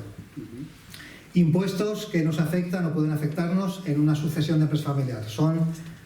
Principalmente son 2, y luego hay otros impuestos que también hay que tener en cuenta, pero bueno, no son tan importantes. Los 2 importantes son el IRPF y el impuesto de sucesiones. Hoy en día, con las novedades fiscales tan recientes, realmente, pues, sucesiones queda muy moderado, casi extinguido. El IRPF también puede quedar del todo extinguido, pero hay que ir con mucho cuidado porque es un impuesto que, de aplicarse, pues el impacto económico puede ser gravísimo, ¿no? Otros impuestos, el impuesto del patrimonio, porque lógicamente, cuando acometemos una sucesión, también hemos de analizar cómo van a tributar en patrimonio los herederos, los sucesores, que no solo ver los impuestos que afectan a la propia transacción, sino luego también cómo va a quedar la situación posterior. Y también luego si hay inmuebles, pues puede haber una fiscalidad el impuesto municipal del incremento del valor de los terrenos o la plusvalía municipal. Y también las ordenanzas municipales de cada ayuntamiento pueden prever una bonificación de hasta el 95%. Vamos pues con un poquito más de detalle a los tipos de adquisición hereditaria que hoy por hoy y desde esta semana pasada, o desde julio, si tenemos en cuenta el decreto ley de julio, a efectos impositivos, hemos dividido aquí en dos grandes bloques los negocios de sucesión mortis causa, los negocios de sucesión intervivos, es decir, entre los vivos, que entre los vivos no significa que existe vivo el donante y está vivo el donatario, sea intervivos. Puede ser también mortis causa si es un pacto sucesorio, ojo, ahí no hay que confundirse. Entonces, en la sucesión mortis causa, antes yo diferenciaba, o hubiera diferenciado entre pacto sucesorio y sucesión post-mortem, pero como ahora la tributación es casi idéntica, lo que hemos hecho es distinguir entre sucesión mortis causa con inmuebles o sin inmuebles, y dentro de los con inmuebles distinguir si el inmueble se le da un valor superior al de referencia multiplicado por 1,2 o menor. Es decir, bueno, esa norma que ha comentado antes el consejero, ¿no? Yendo muy rápido, en sucesiones tenemos la posibilidad de aplicar la bonificación de la comunidad autónoma, de la CAI, que es el 100% para el grupo 1 y 2, 50% para el grupo 3 si no hay descendientes y 25% para otros casos. Tenemos también la posibilidad de aplicar la reducción en base imponible del 95%, que es el régimen que establece el régimen de empresa familiar en toda España. Si bien en Baleares hay alguna cosita a tener en cuenta. Y luego, tener en cuenta que si no nos aplica ni una cosa ni otra, el régimen general, ¿qué significa? Pues que en los mortis causa hasta 700.000 euros de base aplicamos un 1% de tipo efectivo, porque se aplica una deducción, y a partir de esa cantidad pues ya se va a una tarifa que para el grupo 1 y 2 es un poco más leve que para otros grupos, ¿no? Eso en cuanto al impuesto de sucesiones y donaciones. ¿Qué pasa en IRPF? Y esto es muy importante tenerlo claro. En IRPF lo que se establece es que no hay ganancia ni pérdida patrimonial, es decir, que no hay cómputo de nada, no existe a efectos de IRPF. Aquellas ganancias o pérdidas que se pongan de manifiesto como consecuencia de transmisiones mortis causa. Hasta hace unos pocos años eran transmisiones mortis causa post-mortem, gracias a una sentencia del Supremo para un caso de la partición gallega, que es un pacto sucesorio gallego muy similar a los de aquí de Baleares. La sentencia del Supremo dijo que si el derecho civil gallego reconocía a la partición gallega la categoría o la calidad de negocio mortis causa, entonces eso significa que a efectos de IRPF también se le aplica el no cómputo de ninguna ganancia patrimonial, ¿vale? Eso, bueno, esto está muy bien. Esto no sé cómo se arregla, pero debe tener arreglo. Entonces, después de esa sentencia, también los pactos sucesorios, siendo como son negocios mortis causa, no computan a efectos del IRPF. En el cuadro, cuando quitemos... Vale, perfecto, gracias. En el cuadro he insistido pero con cautelas, porque como el IRPF puede tener tanto impacto y hay tantas cositas de tener en cuenta, ojo con las cautelas. Que las cautelas no son más que cumplir con aquellos requisitos o condiciones que el legislador ha puesto para evitar abusos de ley, ¿no? Volviendo a las donaciones intervivos, tenemos, si vamos por régimen de empresa familiar, es decir, si cumplimos los requisitos, tenemos derecho a una reducción en la base imponible del 95%. Recordemos que el régimen de la CAI que ha comentado el señor conseller es 100% de bonificación en cuota. Aquí hablamos de reducción del 95% en base imponible. En algún caso ese 95% se puede aumentar al 99%, pues casos que se aplican poco, pero bueno, puede aplicarse. Y luego está la donación ordinaria, es decir, aquella donación de padre a hijo en este caso, de padre de tío a sobrino, lo que sea, en la que no aplicamos el régimen de empresa familiar y tributamos por el tipo general, que el tipo general en los grupos 1 y 2 es un 7%, que también, bueno, ha habido operaciones más o menos recientes donde se ha aplicado este sistema, que al final, bueno, pues puede ser conveniente si no hay una ganancia en IRPF relevante, porque como si la haya, hemos triunfado en sentido contrario, ¿no? Porque el IRPF sí que aplica a las donaciones ordinarias, aquellas que no van ni por régimen de empresa familiar ni son consideradas como pacto sucesorio. Bueno, esta hoja, este comentario se lo voy a evitar porque es un poco el mismo resumen que ha hecho el señor conseller, que es un poco la explicación del nuevo régimen de bonificación en el impuesto de sucesiones, con lo cual, gracias, me evito estaros un ratito. Y aquí hago mención a el régimen de empresa familiar, que es un régimen que, como se ha dicho, nació en el año 94 y a pesar de que ya llevamos unos cuantos años con este régimen, todavía es, como decían los antiguos romanos, una lex in fieri, es decir, una ley que se está construyendo porque todavía sigue habiendo cambios en criterios administrativos, cambios en criterios jurisprudenciales, y lo que hace 4 o 3 años uno decía en una conferencia como esta, pues hoy probablemente no sea lo mismo, no puedo decir lo mismo, porque los criterios van cambiando y es una normativa pues bastante dinámica, ¿no? Lamentablemente, porque al final los asesores fiscales y los abogados no podemos gastar dinero en bibliotecas, hemos de ir tirando libros que no sirven para nada, porque cada año van cambiando los libros, las normas y las sentencias y todo, pues hay que tirar libros, ¿no? Bueno, el régimen de empresa familiar a efectos del impuesto de sucesiones se aplica tanto a negocios mortis causa como negocios intervivos. Hay una donación, que es la que comentaba antes, que sujeta al cumplimiento de varios requisitos, puede tener derecho a una reducción también en base imponible del 95%. Si es mortis causa y se dan ciertos requisitos, pues también una reducción en base imponible del 95%. Este régimen no aplicaba, ven que he subrayado la sílaba va, porque hasta hace 4 días o 5 hubiéramos dicho no aplica en presente. Esto ha sido gracias a la ley 11/2023 del Parlamento Balear.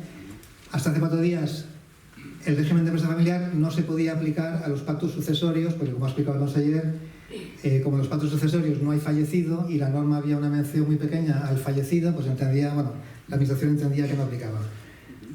La ley 11/2023, con efectos de hace 4 días, porque esto sí que no es retroactivo a julio, sino que es con efectos 26 del 11, hace 4 días, permite que los pactos sucesorios también se les aplique el régimen de empresa familiar. Y esto es un cambio muy importante porque si sucediera que la bonificación que se ha aprobado también en la misma ley desapareciera o disminuyera, pues a pesar de eso, usando los pactos sucesorios, seguiríamos teniendo derecho a aplicar el régimen de empresa familiar. Es decir, es un cambio, la verdad que enhorabuena, porque es un cambio muy importante y muy interesante, ¿no?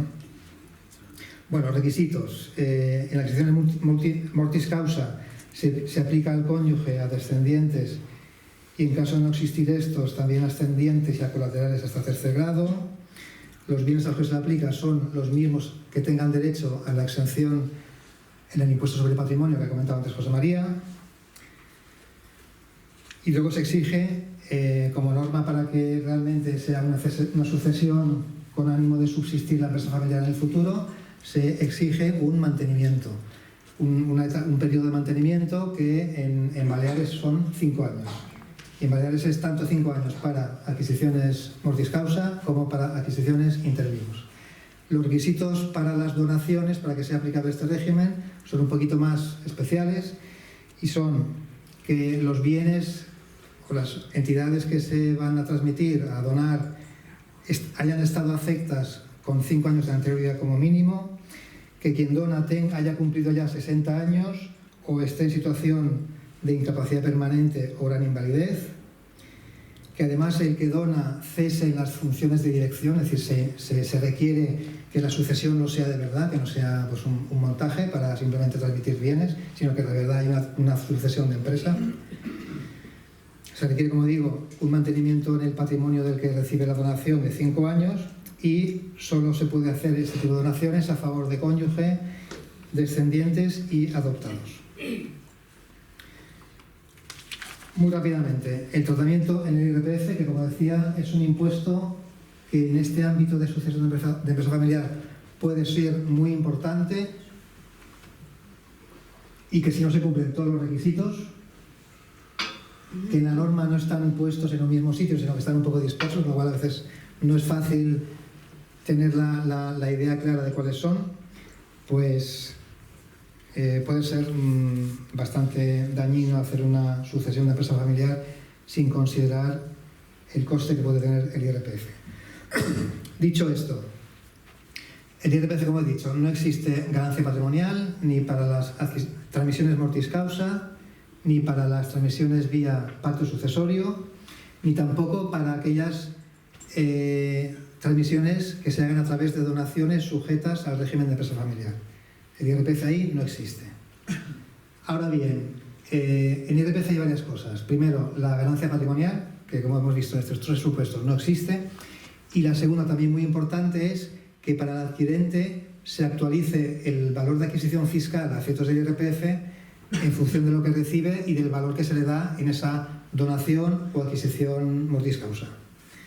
Entonces, que nos quede muy claro, en el supuesto de adquisición mortis causa, incluyendo pacto sucesorio, sí que se actualiza el valor de adquisición, es decir, si recibimos un bien en herencia que vale 1 millón, pues a efectos fiscales del IRPF lo vamos a valorar a futuro por 1 millón, pero en cambio en las donaciones sujetas al régimen de empresa familiar, aún no habiendo ganancia patrimonial sujeta al IRPF, el coste de adquisición no se nos actualiza. Vamos a mantener la fecha y el valor de adquisición que tenía en el donante. Es muy importante, bueno, decir, oye, esta donación de empresa familiar la hacemos muy bien, no pagamos casi nada, perfecto. Bueno, perfecto, pero si tienes previsto vender de aquí 6 años a un fondo de inversión por una cantidad importante, pues te puedes encontrar con un coste de IRPF que no has previsto, ¿no? Bueno, yo creo que vamos bien.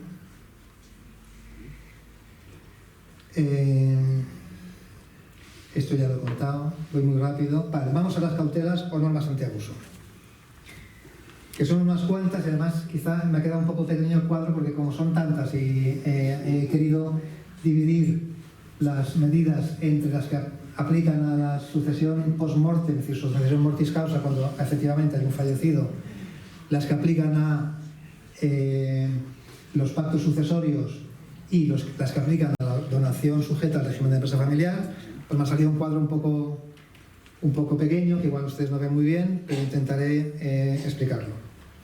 ¿Cuáles son esas normas antiabuso o cautelas que hay que tener en cuenta? Primero, se establece una normativa, una serie de normas, unas normas para establecernos un valor máximo de adquisición. Es decir, si recibimos un bien en una sucesión de empresa familiar o una sociedad, unas participaciones sociales, no podemos poner el valor que queramos, sino que eso estamos limitados. ¿Y cuál es el límite establecido en la ley? El valor de mercado. Otra cosa es lo que para inmuebles en Baleares se ha introducido en esta ley reciente del valor de referencia por 1,2. Pero bueno, la norma de IRPF, que es lo más importante, nos dice que como máximo el valor de mercado. Es decir, si recibimos un inmueble que sabemos que su valor de mercado son 5 millones, no podemos ponerle 7 porque así en el futuro si lo vendemos tendremos mayor ganancia, incluso una pérdida. No, eso está ya regulado. Y eso aplica a los 3 tipos, a la sucesión post-mortem, a los pactos sucesorios y a la donación sujeta al régimen de empresa familiar. Otra medida antiabuso, el requisito de que lo que se va a entregar previamente haya estado sujeto a una actividad empresarial, o sea, forme parte realmente del patrimonio, no el día antes de hacerse la donación, sino, hombre, que ya llevemos un tiempo, que en este caso son 5 años, ¿no? Esto aplica solo a los supuestos de donación en el régimen de empresa familiar. Tercera medida antiabuso, mantenimiento en el patrimonio del que recibe. Pues muy bien, si realmente lo que estamos es fomentando la sucesión de empresa familiar, porque queremos que haya continuidad de la empresa familiar, lógicamente el legislador tiene plena legitimidad para exigir un mantenimiento en el patrimonio. Perfecto, eso está así. Y lo que se dice es 10 años en el caso de donación, 10 años en IRPF. Y aquí es muy importante no confundirlos, que a veces los asesores nos podemos confundir, y los contribuyentes más todavía, porque el plazo de mantenimiento en sucesiones y donaciones es de 5 años en Baleares, y a veces la gente se olvida de que para consolidar tu no tributación por IRPF te exigen 10. Con lo cual, para no hacerse un lío, Pongamos que son 10, ya está, y así lo tenemos más fácil.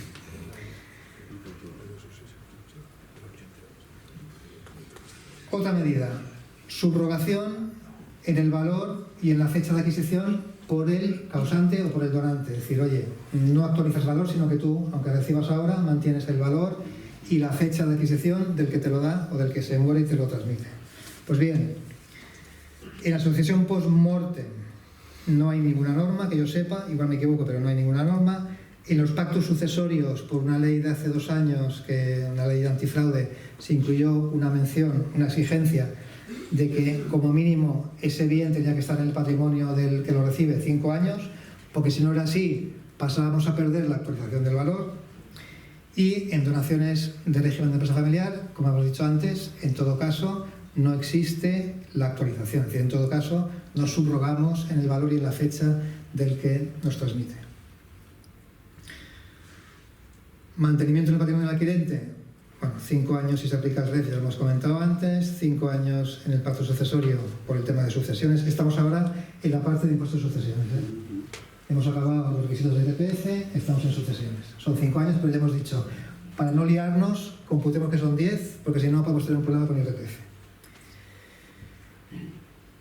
Acumulación entre la herencia que vamos a recibir si muere nuestro causante y las donaciones o pactos sucesorios que hayamos recibido antes. Vale. Respecto a pactos sucesorios, esta norma no existía, es una norma nueva, pero bueno, tiene sentido. Y es, si muere un familiar nuestro que antes nos dio unas donaciones o recibimos unos bienes por pacto sucesorio, se acumula todo a efectos de cálculo de base imponible, todo lo recibido por cualquier título en los últimos 4 años. Corrígeme si me equivoco, ¿eh? No, yo no corrijo nada. Luego diré cosas. Estoy de acuerdo que has dicho que unas cosas que estoy de acuerdo. Muy bien. Yo estoy de acuerdo en que no estoy de acuerdo. Bien, pues eso, periodo de 4 años para acumularse todo a efectos del cálculo de base imponible.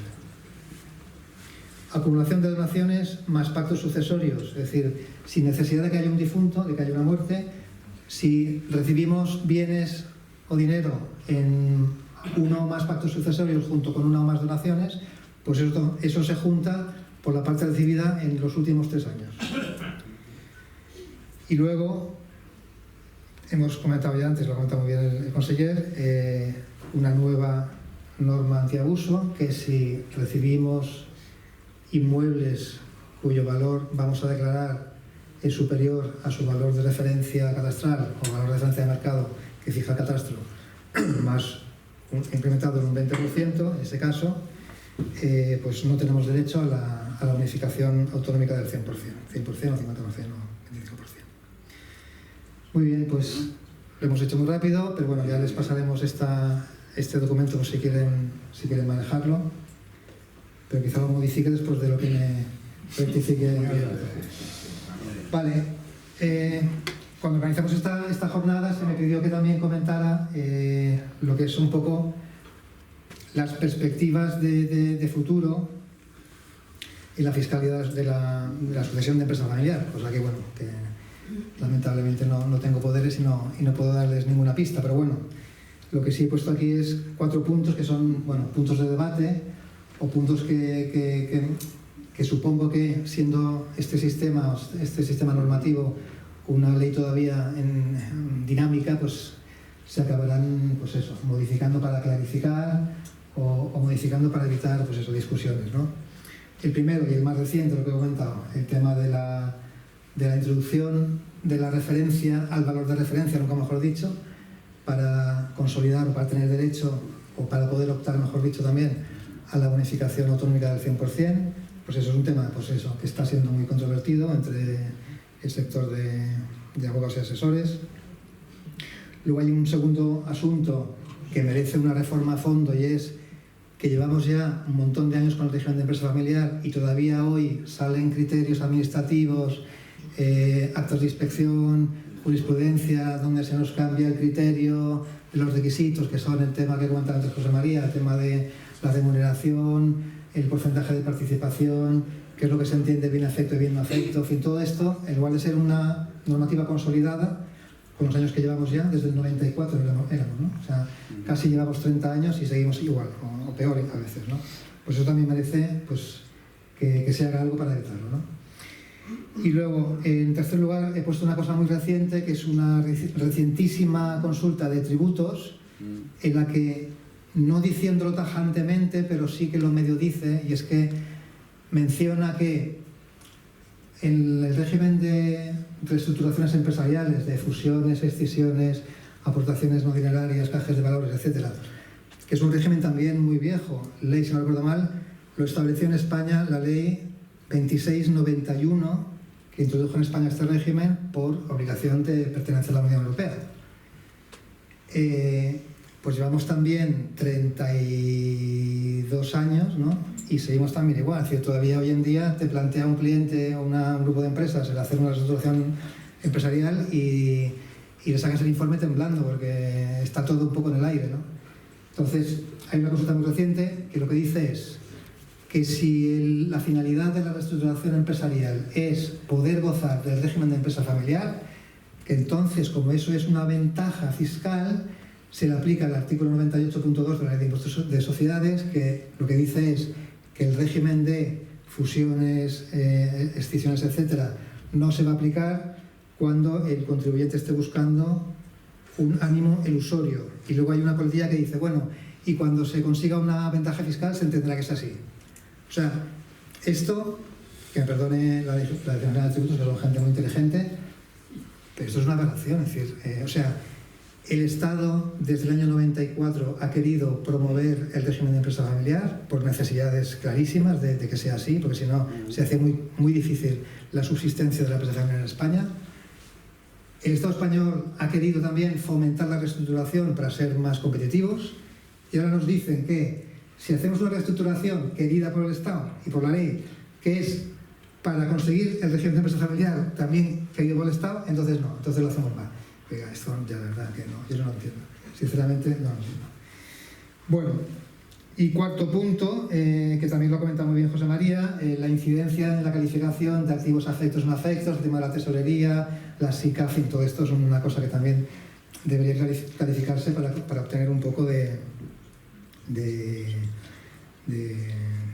claridad y de seguridad jurídica, ¿no? En fin, y a veces las cautelas o las normas antiabuso pues está muy bien y tienen su motivo de ser, pero a mí me da la sensación de que, por la experiencia que tengo, que empecé con mi primo Jaime Rivas en el 87, y a él, por cierto, le debo el amor a la profesión, gracias. Desde entonces hasta ahora yo he observado un cambio radical en el nivel de cumplimiento del contribuyente, es decir, la gente que dice, no, los empresarios no cumplen, no tienen ni idea, con perdón, es que no tienen ni idea. Es decir, el nivel de cumplimiento de la empresa familiar y de la empresa no familiar es brutal, es bestial. O sea, hemos de estar orgullosos. Entonces, que nos pongan normas antifraude para que al final paguemos justos por pecadores, pues hombre, pues sinceramente no me parece bien, ¿no? Entonces, y más en una empresa que no solo colabora con la tributación y con la recaudación, sino que está implicada, hace de recaudador muchas veces. Entonces, bueno, sabe usted la diferencia entre colaborar y estar implicado. Esto lo explica muy bien el plato de huevos fritos con bacon. La gallina colabora y el cerdo está implicado. Es un poco lo mismo. Y nada más, muchas gracias.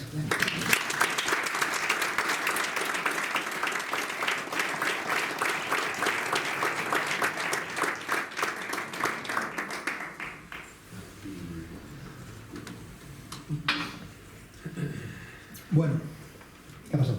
Conclusiones. Hay preguntas.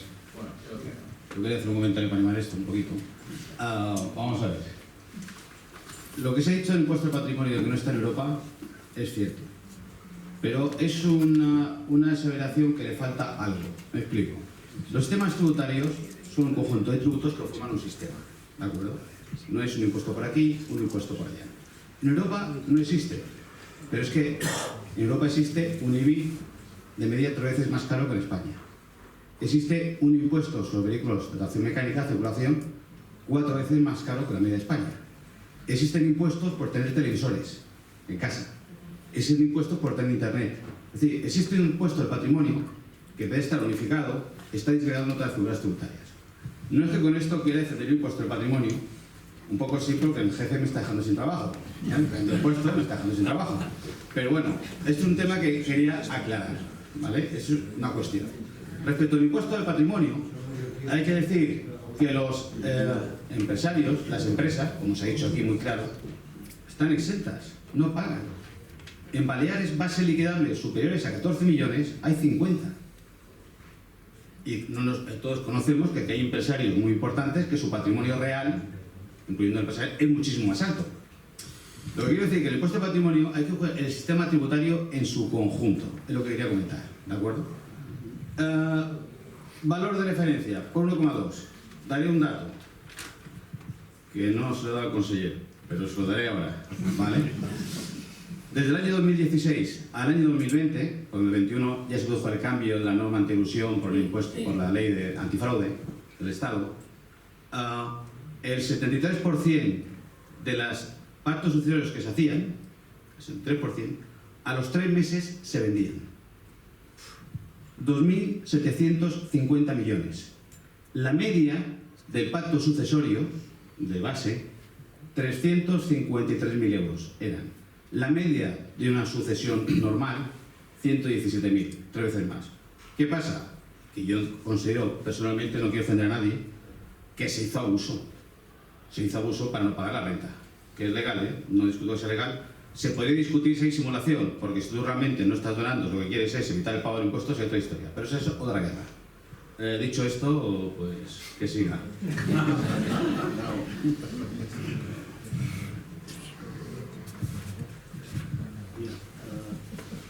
Acercarme mucho, ¿no? Pues muchas gracias, ha sido muy interesante, enhorabuena a los tres. Hay un tema que no hemos tocado y que a mí me preocupa respecto al tema de la sucesión de la empresa familiar. Es el tema de valor de mercado cuando estamos hablando de acciones o participaciones de empresas no cotizadas y no auditadas. El término este de valor de mercado, que es la referencia al valor de patrimonio, porque lo de patrimonio está totalmente desfasado. Y cuando valoramos una empresa, no miramos el valor nominal, ni el valor teórico contable, ni multiplicamos la media de los beneficios. Lo que miramos es la caja que va a generar a futuro y le quitamos la deuda financiera neta. Entonces, claro, yo creo que aquí hay un espacio de inseguridad jurídica, porque si vamos por las normas de patrimonio tendría que quedar claro que son las normas de patrimonio, no las normas del valor de mercado. ¿Qué os parece? No, en sucesiones es el valor real, valor de mercado. Entonces, que es complicado para una empresa saber su propio valor, o para un propietario de una empresa saber es complicado. Pero bueno, hay economistas que te hacen un cálculo de los flujos, bueno, ¿qué te voy a contar ahí? De los flujos de caja descontados, etcétera, etcétera, y bueno, hay que dar un rango. Bueno, normalmente no te dicen vale 14.335.400, no, te darán un rango. Entre 14 y 18 millones. Bueno. Y eso es lo que, vamos, yo en las sucesiones empresariales en las que he estado involucrado estos últimos años, cuando se ha transmitido participaciones, he aconsejado, y se ha hecho así, en pedir una valoración externa de alguien con prestigio y saber claro lo que ha salido. La duda luego puede ser si además la holding de la que yo recibo las acciones resulta que es una holding que tiene sus filiales. Entonces, ¿qué hago? ¿El valor individual o el consolidado? Mi consejo es el consolidado, porque el valor real es el valor real, ¿no? Pero en ningún caso el valor a efectos de impuesto de patrimonio. No, en sucesiones no. Que es una de las cosas que, bueno, siguiendo un poco con lo que comentaba Alberto del valor de referencia, claro, extraña que para inmuebles sí que se fije esta norma del valor de referencia y para no inmuebles no haya ninguna cautela, porque, vamos, carteras de fondos de inversión que se han desvalorizado más que inmuebles, hay unas cuantas. Empresas cooperativas o grupos empresariales que se desvalorizan mucho más que los inmuebles, también hay unos cuantos. Entonces, no sé si hay alguna explicación haber solo limitado a los inmuebles. Claro, el valor de referencia solo hay para inmuebles, está claro, pero ¿hay algún motivo más que ese para limitarlo solo a inmuebles?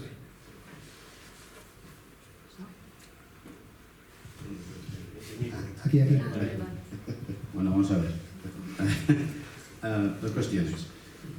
Desde el punto de vista de impuestos de sucesiones, ¿vale? Creo que preocupa. Generalmente, hasta ahora, con un informe se da como bueno.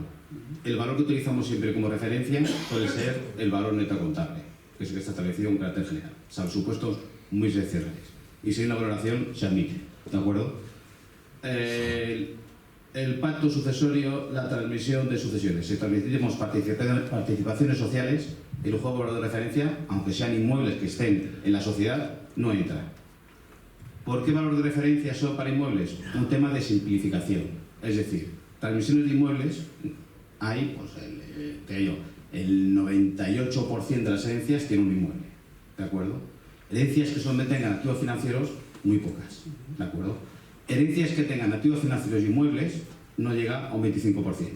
Entonces, en aras a la simplificación y permitir la agilidad, el conseller, este tema se planteó, el consejero, lo importante es la seguridad y agilidad.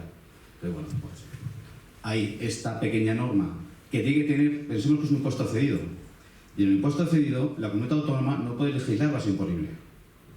Ojo, la base imponible es normativa del Estado. Se puede legislar tipos, reducciones, etcétera, bonificaciones. Entonces, la base imponible no podemos tocarla, con lo cual no podemos modificar los criterios que establece el impuesto de sucesiones. Si vía la deducción se ha metido esta. ¿Por qué? Porque está amparada porque a raíz del cambio de la ley antifraude de la ley 11 de 2021 se dijo que en transmisiones y en sucesiones valor de mercado. Y luego se dice, y en el caso de los inmuebles, el valor de mercado es el valor de referencia. Lo dice la propia ley. Entonces ahí tienes el agarre. En los otros casos queda en el aire, la comunidad autónoma no puede definir qué es la base imponible en los demás elementos, que es el valor de mercado. Efectos prácticos en Baleares, cuando revisamos alguna operación de estas, ¿qué cogemos? Valor neto contable, salvo que es una sociedad muy especial, ¿de acuerdo? Eso está dicho en nuestra página de internet para que todo el mundo lo tenga claro. Vale. Siguiente.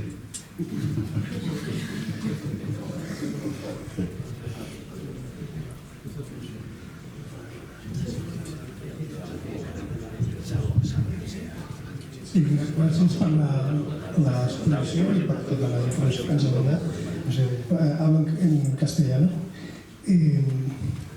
Sobre la estructura societaria que recomendabais en cuanto a lo que es anticuado y lo que es más moderno, en la figura de lo más moderno, tenéis en cuenta, me imagino que el compañero que está hablando de impuestos o que está haciendo es agente tributario o parecido. ¿Tenéis en cuenta los cambios continuos de criterio que exige la agencia en las presentaciones muchas veces de informes o en las presentaciones de estructuras como estas? Y después analizáis los riesgos que eso tiene en cuanto a las operaciones laterales que puede haber entre grupo o entre, por ejemplo, consideraciones de consolidación patrimonial o acumulación en caso de liquidez o problemas patrimoniales. Vamos, yo lo he comentado,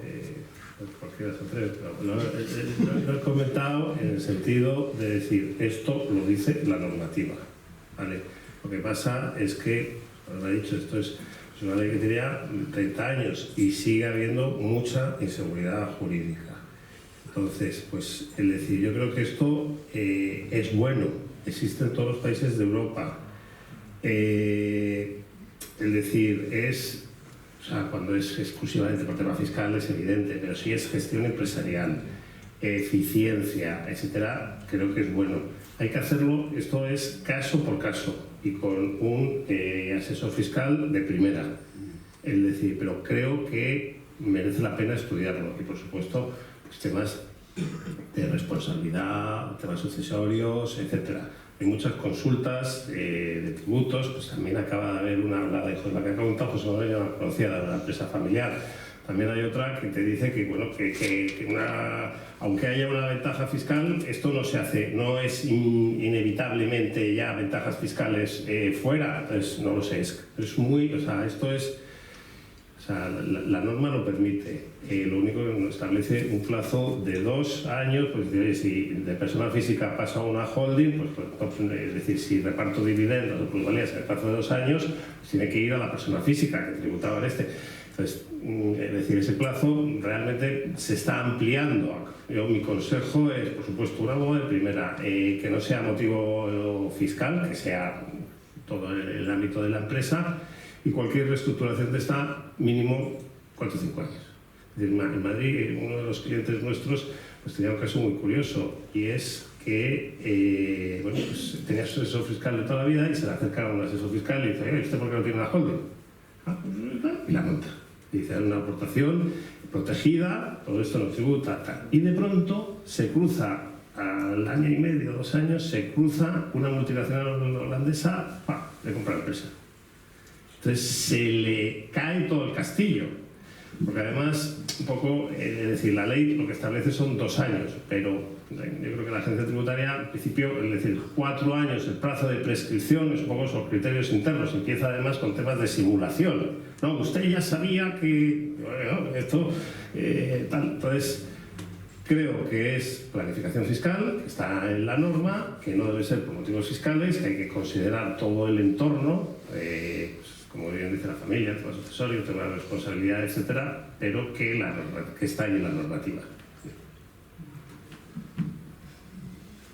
Gracias.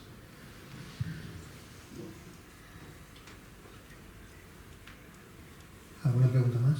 Yo tengo otra pregunta fuera del programa, sobre cómo va a quedar el régimen. Ya se ríe esto. ¿Cómo va a quedar? Pues, ¿habéis aprobado el reglamento ya para desarrollar el tema de la reserva para inversiones en Baleares? ¿No está claro? ¿Cómo va a quedar esto? A ver, os puedo informar. Sí. ¿Sí? ¿Sí? Sí. El tema del régimen fiscal. Vamos a ver. Hay un borrador de reglamento que se ha hecho desde Baleares en la anterior legislatura, que este gobierno actual comparte, pero se envió a Madrid, al Ministerio de Hacienda. En el mes de septiembre yo personalmente hablé con el secretario de Estado para confirmar que esto iba por buen camino. En principio iba por buen camino, pero el gobierno en funciones no podía aprobar un reglamento, el Consejo de Ministros. En consecuencia, ahora ya no tenemos un gobierno en funciones, tenemos un gobierno que puede tomar la decisión, y yo este mismo lunes envié una carta a la ministra, entre las peticiones que había estaba la del reglamento, que se apruebe de forma inmediata el reglamento para resolver el problema gravísimo de inseguridad jurídica que se pone como consecuencia de la ley, pero ya sabemos lo que sucedió en Canarias, el caos absoluto cuando no había reglamento. Entonces, esperemos, claro, incierto ahora mismo cuando el Consejo de Ministros puede aprobar este reglamento. La voluntad desde luego del gobierno autonómico es que se apruebe lo más rápido posible y las empresas pueden aplicar la reserva por inversión de una forma pues un poco más segura. Perdona, ¿y el límite de minimis famoso? Sí, el límite de minimis, sabéis que el Secretario de Economía ha liderado pues una cuestión que nosotros pues estamos muy satisfechos de poder participar y apoyar, sin lugar a dudas, que es el aumento de la regla de minimis, o más bien el establecimiento de una regla de minimis especial para las islas que no sean región ultraperiférica, pero a su vez no sean el continente. Por tanto, lo que se pide es una situación intermedia. El gobierno autonómico lo apoya al 100%. Esta petición nos parecería de justicia que se estableciese una regla de minimis, no solo para Baleares, sino para las islas, como digo, que no sean región ultraperiférica. La presión de la sociedad civil y del gobierno autonómico está totalmente alineada. Vamos a ver qué pasa. Os anuncio que nos han llegado rumores de que la Comisión podría aprobar el reglamento este mismo año, y este mismo año queda poco para finalizarlo. y si se produjese este hecho, esperemos que se recoja, porque hace tiempo que se está trabajando en ello, pero esperemos que se recoja esta circunstancia. Pero vamos a ver, en cualquier caso, sí que parece seguro que habrá un aumento de la regla de minimis, pero vamos a ver si conseguimos que haya una regla de minimis especial.